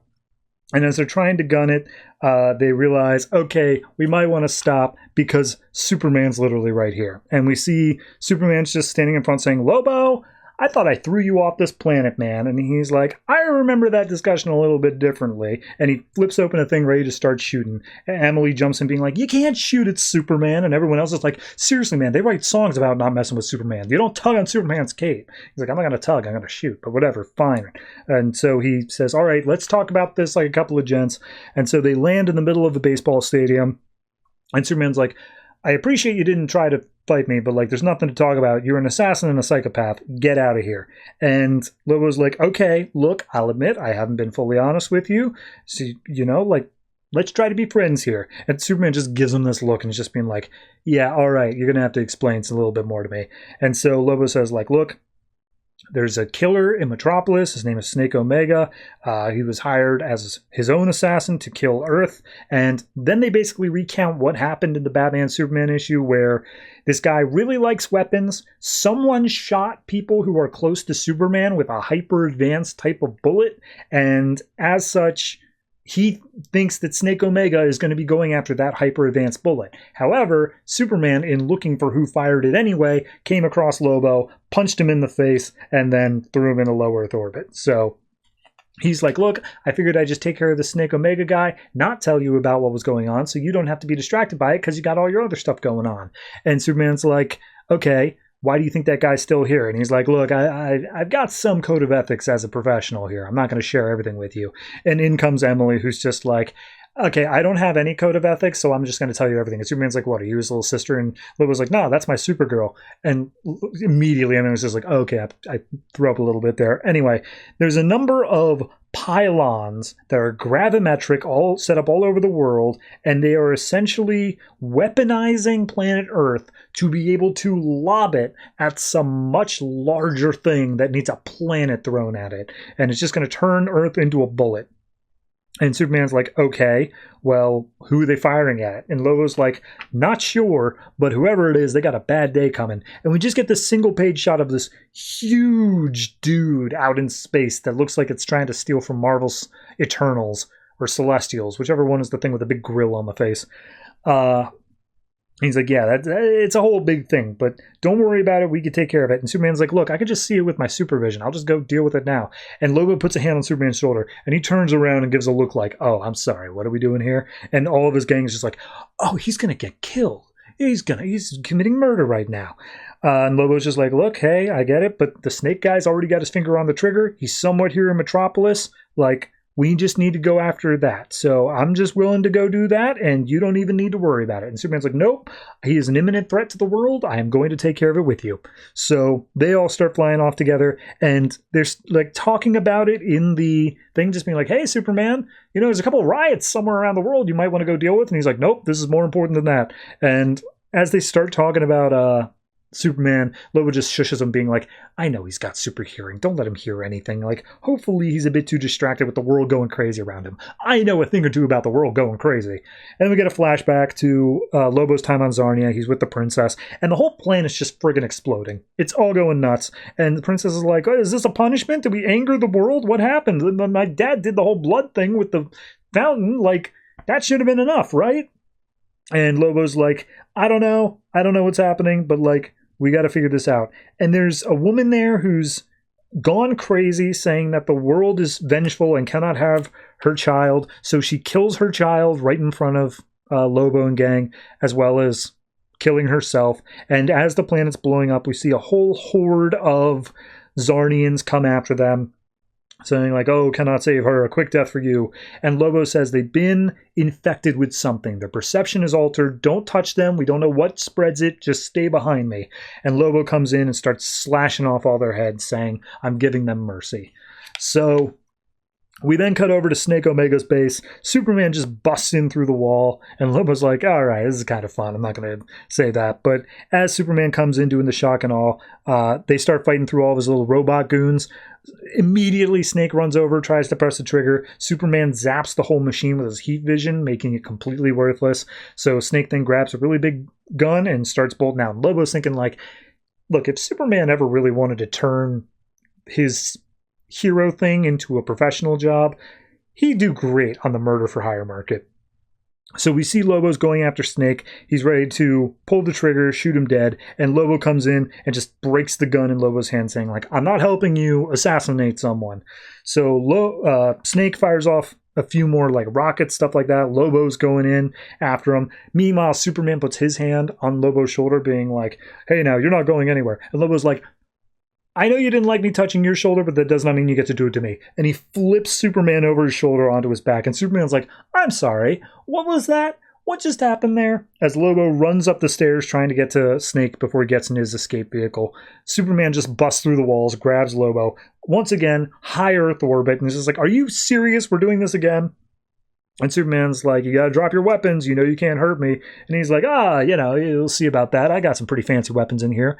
And then all of a sudden the escape pod just zooms by them in background, goes light speed almost instantly. And Lobo's like, great, you just jumped to light speed. Not even you could catch him. Good job, hero. And Superman's like, hey, we stopped the threat to Earth, and he's gone, which means for now that's enough. I can go track him down later. And Lobo's like, yeah, all right, whatever. We'll call it a win.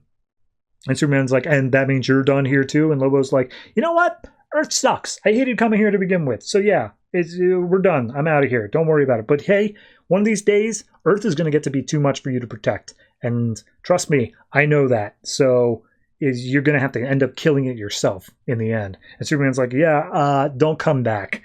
So Superman flies away. Lobo goes to hop in his ship, and he's like, hey, did you give that little present that I said should be planted for him? And it's like, yeah, of course we did. So as Snake gets into hyperspace, the person who hired him calls him up and it's just like, so you failed. Like, you failed me this whole time because you were trying to do this other thing about firing the planet into a celestial. What's that all about? And it's just like, hey, don't worry about it. Just a minor setback. I got a whole special thing planned. I can take care of Earth, no problem.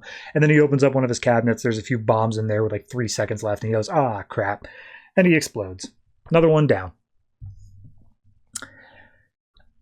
I'll give it this. It's the editors, they got a good little thing going on here. Now, mind you, whatever's happening in Superman's book, Superman should be way too freaked out to deal with anything going on with Lobo. So this shouldn't happen from Superman's perspective. But from a Lobo perspective, having it be, oh, this issue happened in between the 2 Lobo issues and it fits perfectly. Very good on that. I really enjoy that level of synchronicity with the rest of the DC universe. Beyond that, the story itself, it's all right. It's a good little thing of, you know, Lobo and Superman are on opposite sides of the moral spectrum when it comes to doing good for goodness sake. But I do like that they were put on the same side here. They were forced to work together, and Superman still doesn't allow Lobo to do the thing that he is hired to do. So it's nice for both characters. There's so many little panels here that are just like funny little facial expressions from both Lobo and Superman. I got a kick out of it. So I'm going to give this one, I'm going to give it 7.5. I think Lobo's really starting to grow on me a little bit. I think the only part that could use a little bit more is the flashbacks. Something about it's just not landing for me, and I think it might just be I need a bit more context. So hopefully we can get a bit more of that coming up.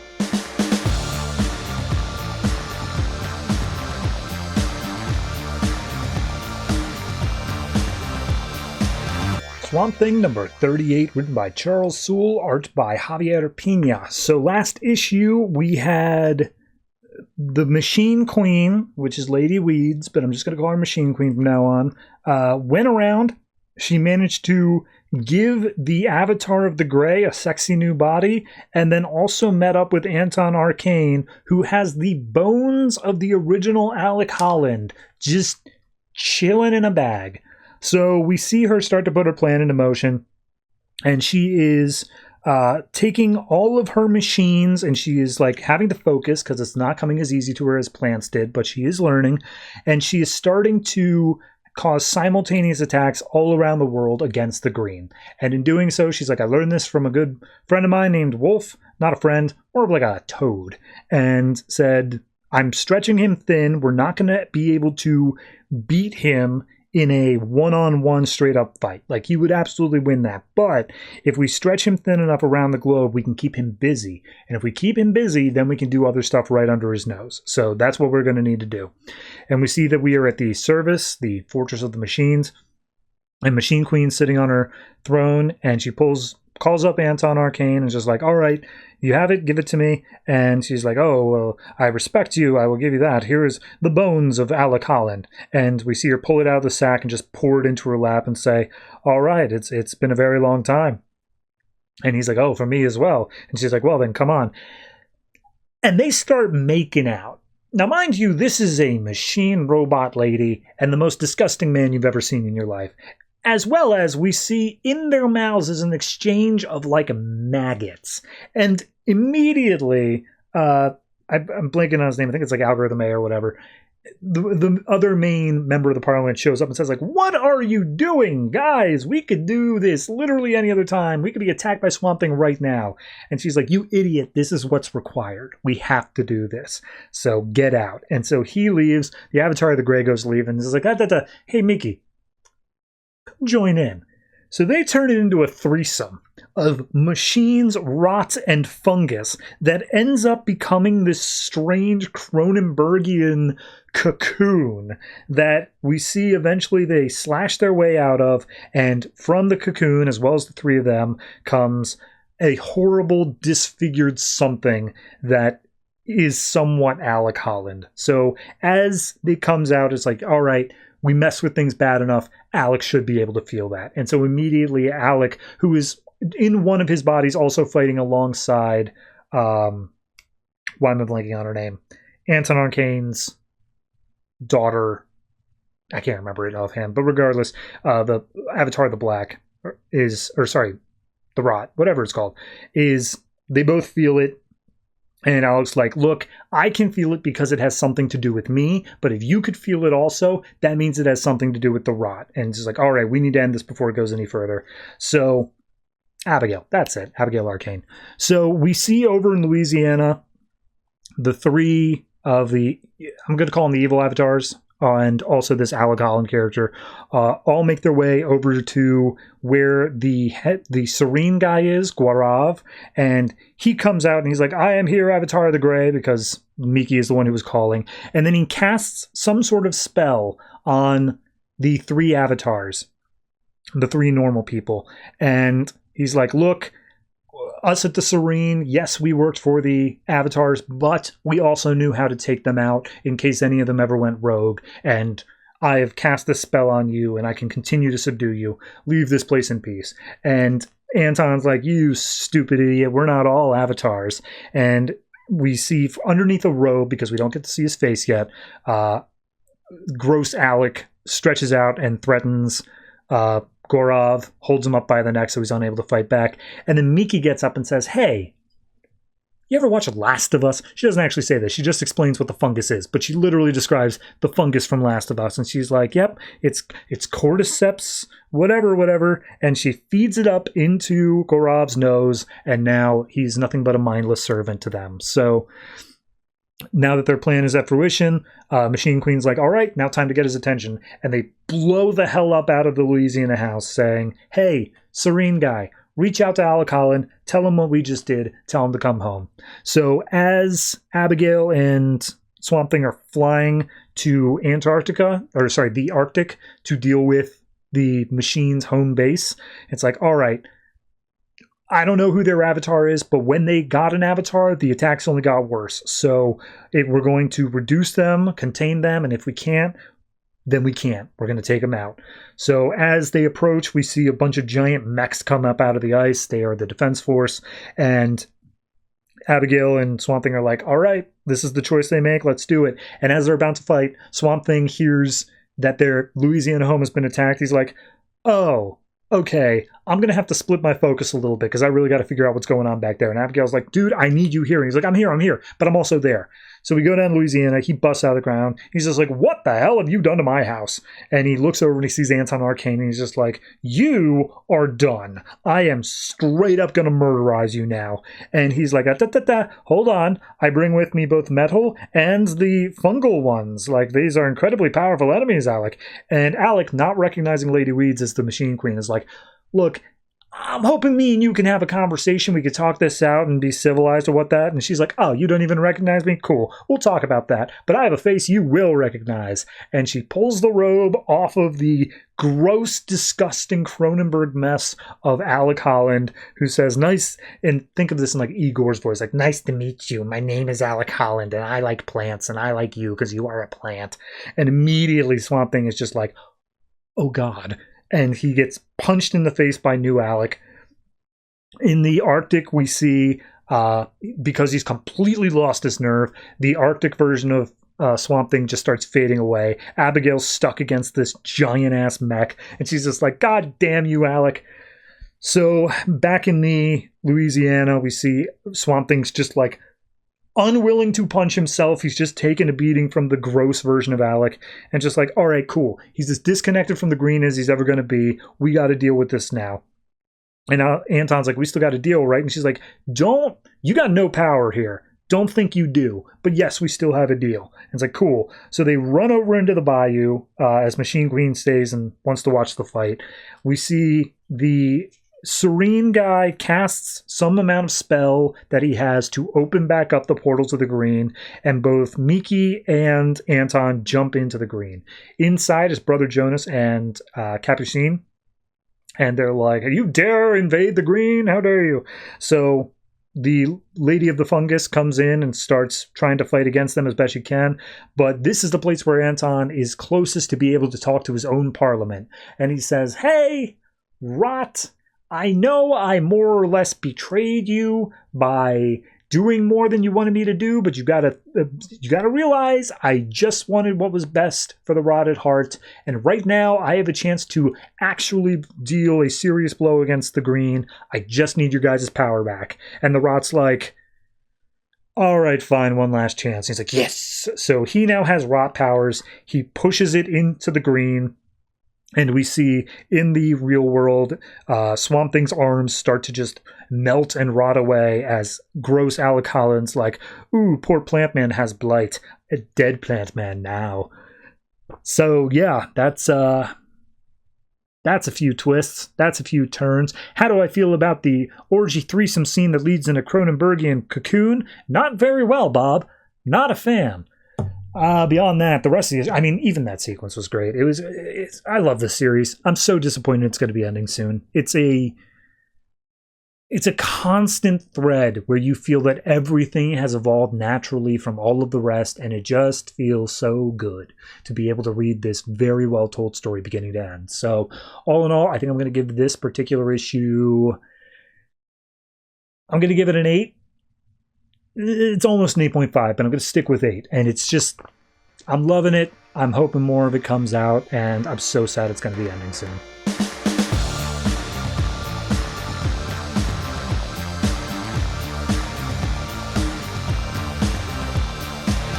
Batman Eternal number 40, written by Snyder, Tynion, Fawkes, Higgins, and Seeley. Art by Davide Furno and Paolo Armitano.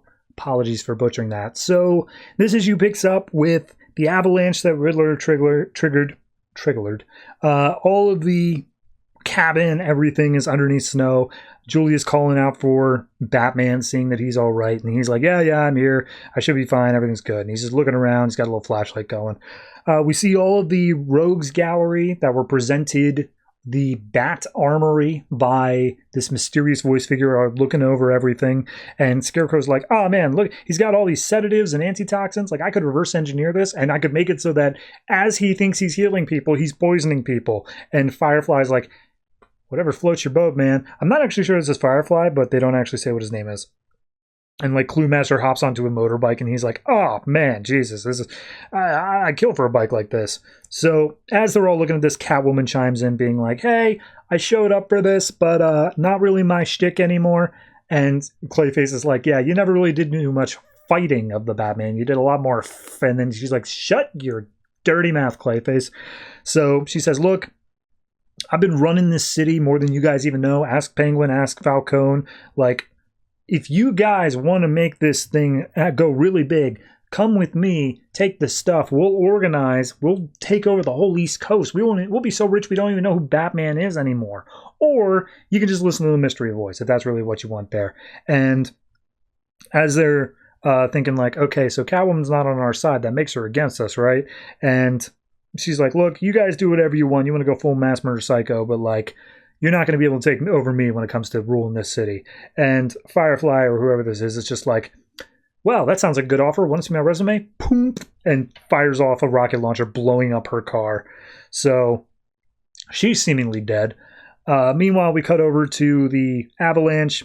Bruce manages to get his way out of the snow. He turns on some infrared heat-seeking with his cowl, sees Riddler underneath some snow, and pulls him up out. And Riddler's like, oh god, my arm's broken. And Batman's like, look, this wasn't your best escape plan, man, but I'm taking you in. And he's like, no, I don't want to go to Gotham. Don't make me go back. Batman's like, dude, what are you so afraid of? Who's got you hiding? He's like, I'm not hiding. I'm being perfectly logical. We then cut over to who was shooting at Vicky Vale, Patrick, the intern or whatever, and he's taking shots. Warren's already out. And Patrick's just like, oh, who are you going to do? You're going to call the cops?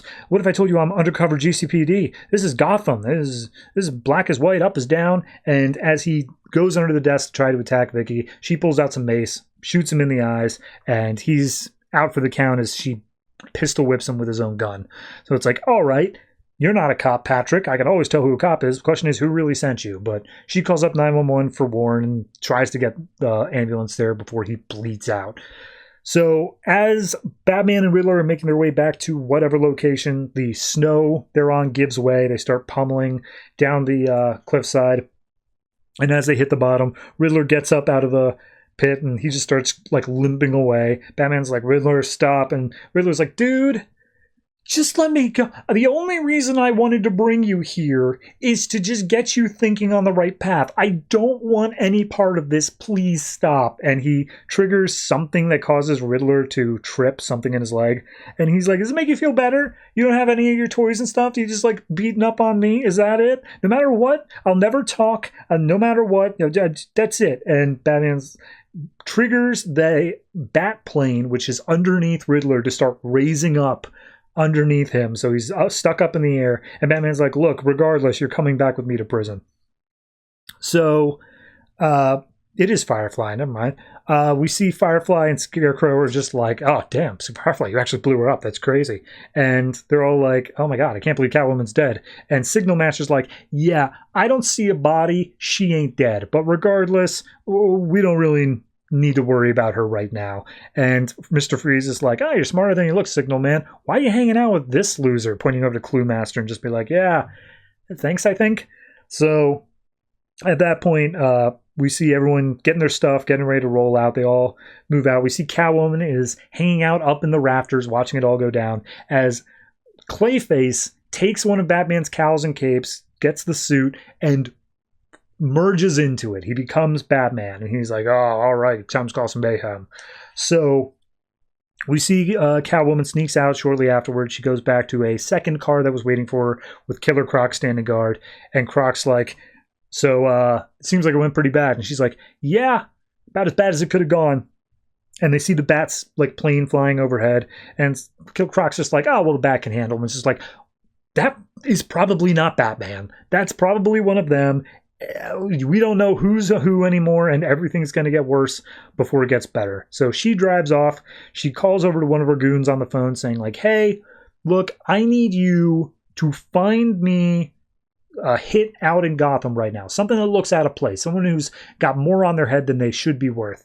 And he's like, well, there's one right now, a witness to something that Clue Master did. It's a teenage girl. She's got like several million on her head. She's only 17. And Catwoman's like, that's exactly who I want. Pass me the information. It's like, okay, you want us to help? And she's like, nope, I'll take care of this myself. So we then cut to Vicky, who is going out to the ambulance where Warren is being led into. Everyone looks up as the bat plane flies overhead, followed by a giant explosion downtown. And the cops are like, all right, screw this. You know what? This whole town's going off the deep end. And Vicky's like, you're right. And it's all connected.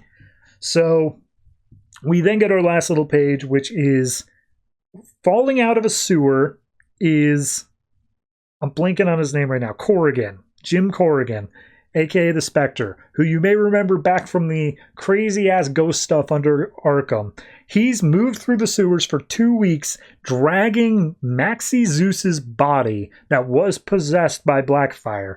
But now he's clean.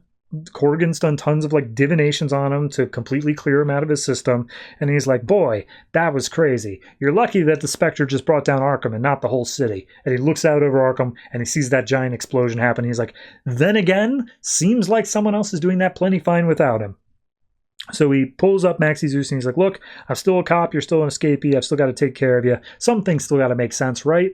And as he's saying this, we see a bunch of the kids from the Narrows have glowing eyes. Remember the nanobot plot? Remember that story arc? We're getting back to it. It's only been 38 issues. It's a weird little mishmash of stories going on here. I'm not so big on the Corrigan. I'm a little bit more fond on the Riddler Batman stuff, just because Riddler is so done with it, and I don't know, I just like that. And then I'd say, honestly, the peak for me is the Rogues Gallery, getting all of the weapons and stuff like that. I think that that's by far the most interesting, to just say, like, yep, they got all the tools, they can do whatever they want. It feels like leading into the end game of this story. To say, okay, everything's going haywire.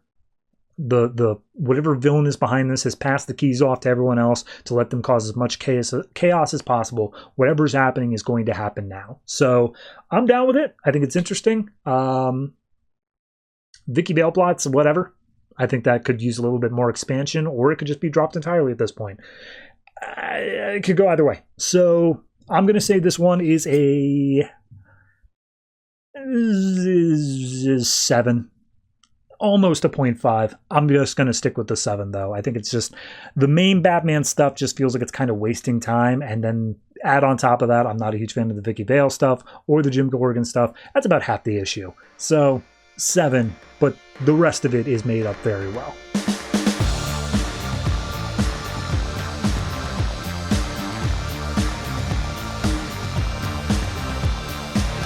Future's End number 36, written by Azzarello, Lemire, Jurgens, and Giffen, art by Scott Eaton. So this issue picks up at the House of Mystery, where of course is where the Justice League Dark meets, and Amethyst has brought Frankenstein, who is dying from nth metal poisoning, to the house to be healed, and no matter what they're trying, it ain't working. And as Amethyst is standing by watching, they're like, look, whatever's going on with him is beyond magic. We can't do anything. And she's like, that's weird, because I just got back from Ray Palmer, who said that whatever's happening to him is beyond science. So what's going on here, man? And Deadman's like, look, we get it. You're upset, but like I went into his body and it is a war zone in there. It is crazy. And Frankenstein starts coughing and she comes up just being like, oh, Frankenstein, are you okay? You all right? And he's like, is this the House of Mystery? You really shouldn't have brought me here. And she's like, I know we both got bad blood here, but like, it's the most I could do. And he's like, look, I've lived a long life. I've seen things you wouldn't even believe. I've gone for too long. Like, if this is how I end, so be it. And Amethyst is like, oh, Frankenstein. And in walks Constantine saying like, puts a tear in your eye. And immediately everyone's just pissed off that he's there. And he's just like, oh, what? He forgot to take his vitamins. And Amethyst is like, hey, Constantine. And she's like, oh, hey, I haven't seen you since the fall of Gem World. So sorry I couldn't stick around for that. Bring me a postcard. And she's like, yeah. And hey, remember after what you did, I said I'd kill you. And then she takes out her sword and stabs it right through Constantine's chest, saying like, that's what I'm gonna do. So we cut over to the ocean floor near Cadmus Island. 50 Sue is just walking around down there. She takes a look, she sees something, and she's like, all right. So then we go to the Las Vegas hotel where the Grifter crew and the King Faraday crew, I don't know which one you want to call them, are all just chilling around the pool talking, saying like, man, 50 Sue, she's crazy, right? And that's basically the conversation for like half the panel here. But regardless, she shows up and says, hey, I found it. And they're like, what? It's like, yeah, it's a big old box. It's down on the ocean floor. And she's like, are you sure? And this is Sergeant Rock. He's like, are you positive? Because there are like 3 government agencies looking for that. And if we want to get in there, we're going to have to be super stealthy about it. No margin for error. And she's like, I said I was certain. I definitely found it. And it's like, okay, well, could you describe what the vault looked like? And she's like, yeah, it's a big old box. It's like, could you be a bit more specific? And she gets a little bit pouty and she's like, fine. And in the pool of the Las Vegas resort, she just teleports the entire thing, algae and sharks and all. And she's like, it looks like that. Is that all right with you? And it's just like, all right, cool. So that's definitely not going to show up on any radars.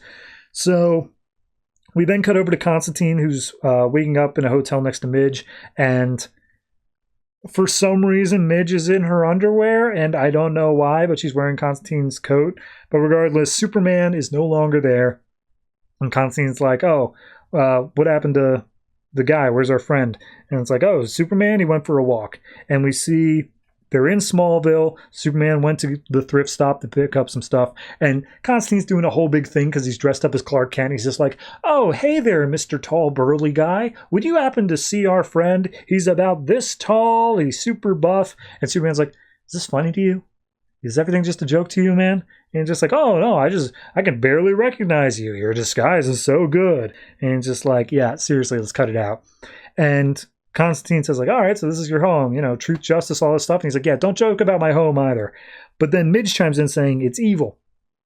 To which Superman thinks he's talking about the sense of humor, but Constantine's like, no, she's talking about the land, bro.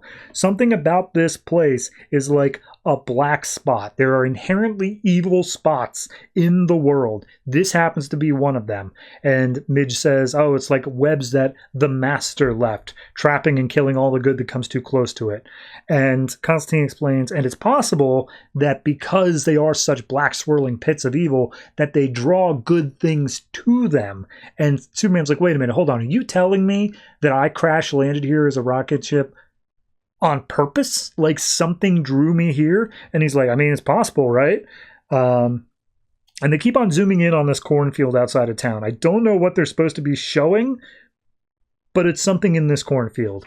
So then we go back to, I guess, New York City. And Batman Beyond, Terry has taken Plastique away from the whole cyborg Joker Batman thing. And Terry's just like, I thought Batman was killed by Brother Eye, but he was turned into something worse. Oh, God. And he's like having a panic attack. And Plastique comes in just like, I feel like such a loser. Like, that was a super cool, awesome robot thing. You were pushing me around inside of a shopping cart. Like, I'm a loser board in the future. And he's like, hey, look, the only reason you didn't rip me to shreds is because half of you was left in the future. She's like, oh, you're just saying that. And he's like, this is the strangest conversation I've ever had. So he says, Alfred's gone. Brother Eye was trying to hack in. We're flying blind here. And Plastique's like, all right, what's the plan? And he says, well, I need to avoid Brother Eye and also Batman. And I think the best bet we're going to get to deal with that is Tim Drake. So we're just going to sit around here, wait until he shows back up at his bar, and we'll do whatever. And he lays back and relaxes. And then all of a sudden, Plastique's hand starts moving places. And she cuddles up next to him just like, even with the doomed future, life is too short to screw around. Actually, quite the opposite. And so they start making out, and Terry's like, hey, before we go any further, I haven't done this before. And she's like, what? Really? And he's like, well, I kind of grew up in a post-apocalyptic future, not really a lot of time to find time to do that stuff. And she smiles, and they start making out again. And then it cuts to actual real Batman, like 7 rooftops over, watching with binoculars, like a pervert. So, final thing we have is up on the watchtower. We see Shazam still dressed as Superman is flying up to it, and he's like, Stormguard is there like, hey, why are you still flying? Why aren't you just using the teleport? He's like, because flying's awesome. And Stormguard's like, or maybe you just like to rub it in that you can fly and other people can't. And he's like, no. So he says, yeah, I'm still occasionally dressing up as Superman. I'm still doing that. But there are other times that it's more appropriate for me to be Shazam, and I choose to do that. So they get into a conversation of thinking about Superman and like what he did. And Stormguard's like, I barely really met him before he disappeared, but like I saw some real Superman once. And he describes how he was part of the military guard that guarded the White House, and the president refused to leave as a show of like, symbolic solidarity and whatnot. And as it came down to the final moments where the parademons were all swarming in, they were making their last stand, the president had to be able to get to the chopper. He got knocked down. He got attacked. And as he looked up, he saw one man still left fighting. And he was like, I couldn't possibly stop fighting as long as someone else was still going. So he picked up a flagpole that was blown off the top of the White House, stabs a parademon with it, and ends up wrapping himself up in the flag. And that's why Stormguard looks like that. So he says, and that's what some people marked as a turning point in the war. And I don't know if that's true, but it was for me. So at that point, Shazam is like, oh, you became something of a symbol yourself, That's kind of Superman-y. And he's like, yeah, not unlike you carrying on for Superman as well. And as they're talking, the teleporter lights up and they see a female figure there. And it's like, oh, is that Wonder Woman? Is that Wonder Woman coming back? And out steps Firestorm. And immediately they're like, what? Firestorm's a woman now? And Madison says, oh, hey, I don't know what's going on, but I really, really need some help. So, yeah, that's the issue. I'll give credit where it's due. The part that I've been most critical on is the grifter / King Faraday / 50 Sue plot. And I feel like that one has finally managed to coalesce of, okay, everyone's in one spot. What they want is very clear, and I'm all right with it. I skipped over a lot when I was recapping it, mainly just conversations about 50 Sue, but frankly, I couldn't care less about that anymore, so I'm just going to keep skipping it. As for everything else, the Terry plot's a little bit weird right now, that it's literally just about him doing a romantic subplot. Like, I'm not opposed to it, but it just, with everything else going on, with Brother Eye like definitely being back, you would think he'd be a bit more committed to that. But he's a teenager, sure, why not? Beyond that, Constantine plot's still a little bit confusing, but not too bad. It's a little bit of a mess of an issue, but it's a mess that I'm learning to understand. Enjoy is a strong word, but understand. So all in all, I think I'm going to give this one 6.5, just shy of the 7, but still pretty decent within this book's standards. And yeah, we only got like 2 more months of this, so let's keep it going.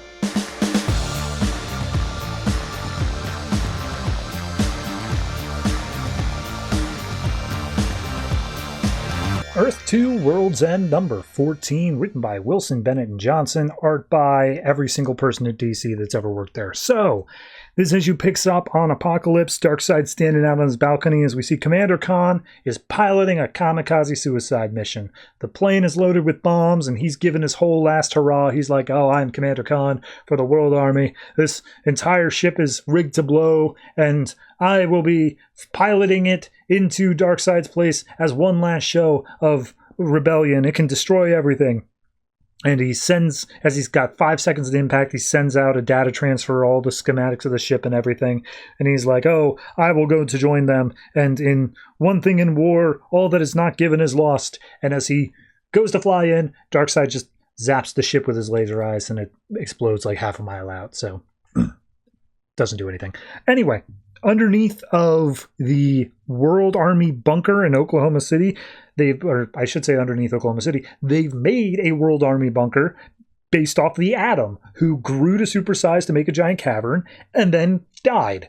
And as we see Major Sato is like, hey, all right, we got lights set up, there's plenty of food here, there's an underground river that's clean, but there's only a couple million people here. Where's everyone else on the planet? Like, this is supposed to be able to fit all of them. Where's everyone else? So we cut above Amazonia, where Jimmy Olsen is taking in all the data. He gets the schematics from Commander Khan's ship. And he's like, hey, Major Sato, this is Jimmy. It didn't work. Commander Khan's dead. You're now in charge of the World Army. So that's happening. We then go to Chicago, where Dick Grayson is there with Ted Grant. And they're looking over just, I guess the tidal wave already came and went. Like they never showed that as happening, but I guess it's just they survived. And as they're standing on a rooftop looking down, Dick's feeling all bad for himself. And then Ted just smacks him upside the head and is like, all right, I'm going to help you be on your own. Rule number 1, if you want to survive, you can't let anyone sneak up on you. And he's like rubbing his wound. And then Ted just keeps on going, like, rule number 2, don't rub your wounds. And he says, like, oh, your wife can't be here to protect you anymore because she's dead. And so Dick charges at him and be like, lesson number 3, I can use your momentum against you. And just knocks him down. Rule number 4, elbows and kneecaps. Then Dick grabs one of the punches and says, rule number 5, don't talk so much. And he's like, oh, you're a quick learner.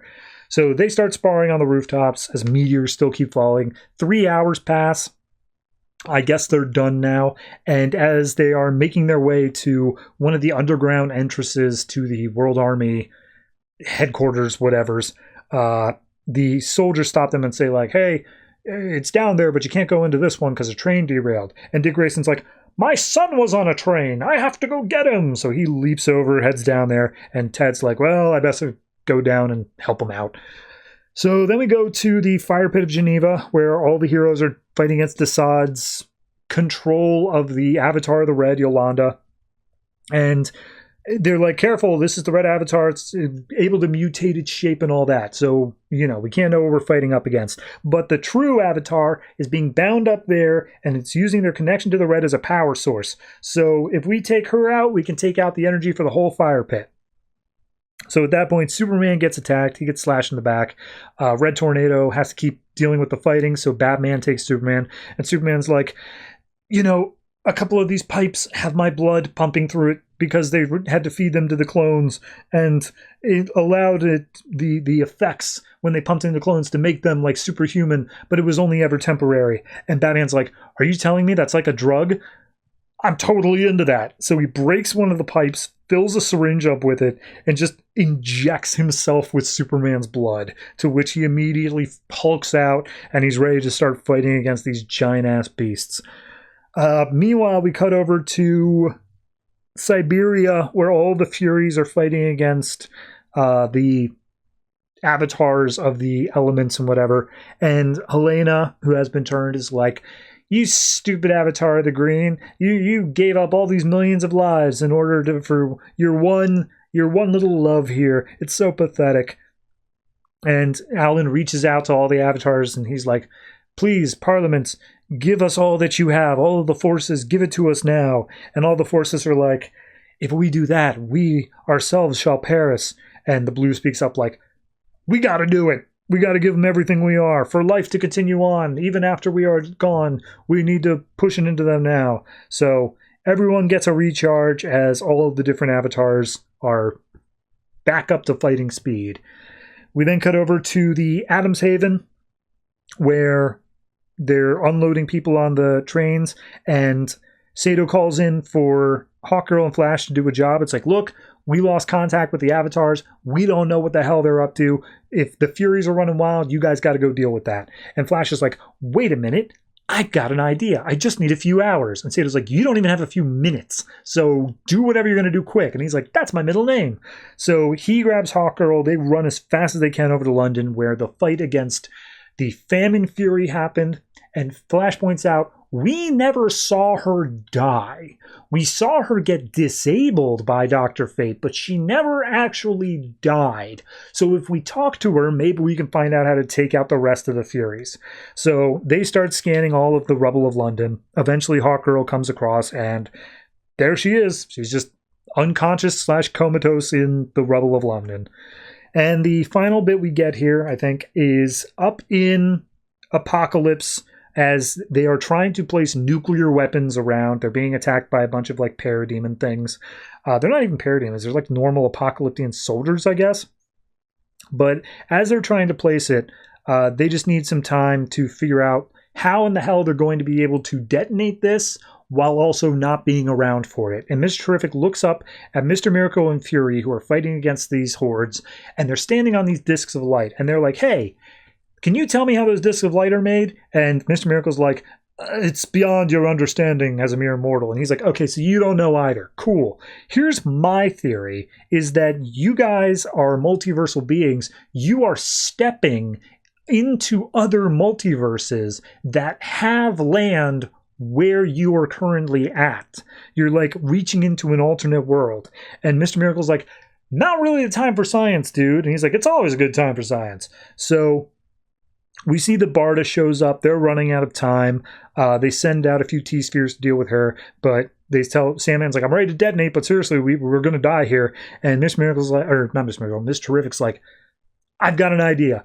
Detonate on 3. 1, 2, and then he tells Mr. Miracle and Fury, you guys need to reach into the multiverse, find solid ground, and you can make a shield out of it around us. And it's like, I don't know how to do that. And it's like, well, figure it out. So the countdown goes down to 1. They both do what they can. They pull into the multiverse and they build a shield that encapsulates all of them as the nuclear bomb goes off. End issue. Okay. Real tired of the Dick Grayson subplot. I think it could be something great, but they are spending so little time on it with every single issue that it's just disappointing. I think back to the Earth 2 main book issue where they spent an entire issue, and this was only last month, they spent an entire issue of that book dedicated to Dick Grayson and Barbara, and ultimately it was worthless. That would have been worth so much to be able to just say his wife died there, and now we get this sort of training montage. We show him being a better person. We see him learning these skills. Instead, the entire issue was wasted on, boy, we're really going to kick you in the nuts when Barbara dies. And even then, it barely landed because they faked you out with it twice in a row. So yeah, that's by far the worst plot for me. The Avatars thing is actually gaining a little bit more interest. I am a bit more intrigued with the fact that these parliaments may not be around after that. Having to sacrifice the parliaments for the sake of these avatars makes it it's kind of a thing that's going on in Swamp Thing in the main continuity right now, but it's an interesting diversion with that. World Army building stuff underneath the ground could be cool. Can't wait to see how it fails. And whatever's still happening on Apocalypse, I feel like they overstayed their welcome. That should have been wrapped up about 2 issues ago. And the fact that we're still there and still trying things it just didn't feel like it was forecasted enough. I felt like they had the one plan that failed, but now it feels like they're pulling other plans out of their ass. So all in all, it's not a great series, but it is at least picking up a little bit of stuff as we move on. It still doesn't feel like it's picking up stakes, though, except in the Avatar plot. I think that one's got a little bit going for it. So all in all, I'm going to give this one a 6, and we will see what happens next week.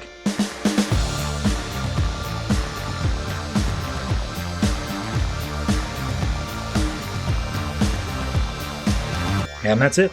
That is all the comics that came out from DC Comics this January 7th, 2015. And since we are now a full week into this new year, it's time for a resolution check. Your New Year's resolutions, everybody. How's it going? Did you go to the gym? Did you spend less on comic books? Did you confess to the years of tax fraud you've committed against the IRS? No? Me neither. So let's just have a little bit of solidarity in that and let everybody else do the hard work, okay? So, looking at next week's comics here, it is once again a mercifully small week. DC is buttering me up, trying to get me to play all nice with Convergence around the corner. We have just 12 comics, and in no particular order, they are Batgirl, Grayson, Superman/Wonder Woman, Green Lantern Corps, Justice League United, World's Finest, New Suicide Squad, Constantine, Clarion, and our 3-weeklies Batman Eternal, World's End, and Future's End. I say that they were buttering me up, but then I had to read Clarion, and they lost a few points on that one. So yeah. Beyond that, I really don't have anything more to say. I am more than happy to take a nice little episode, tiny little thing without any massive, oh God, this book is 48 pages long, how am I supposed to talk about it? Or, oh geez, this event's been going on since the dawn of time, when will it end? Just give me a nice little chill week, DC, and I'm more than happy to accept it. If you have any comments on any of the books that came out last week, this week, any week at all, go ahead and hit us up in the comments beneath the YouTube version of this podcast, or if you are on the audio version, you can go ahead and hit us up at one of the social media places in the description. We got a Reddit, we've got a Discord, we've got a Patreon, might have some other places. Still figuring out the details. I will let you know, but check out what we got and leave your voice there. Beyond that, that's going to do it for me. Thank you very much for watching, listening, however it is you consume this podcast. Be sure to tune in next week and interact with it in a very positive way. And once I see you there, I will once again remind you, if it ain't broke, don't fix it.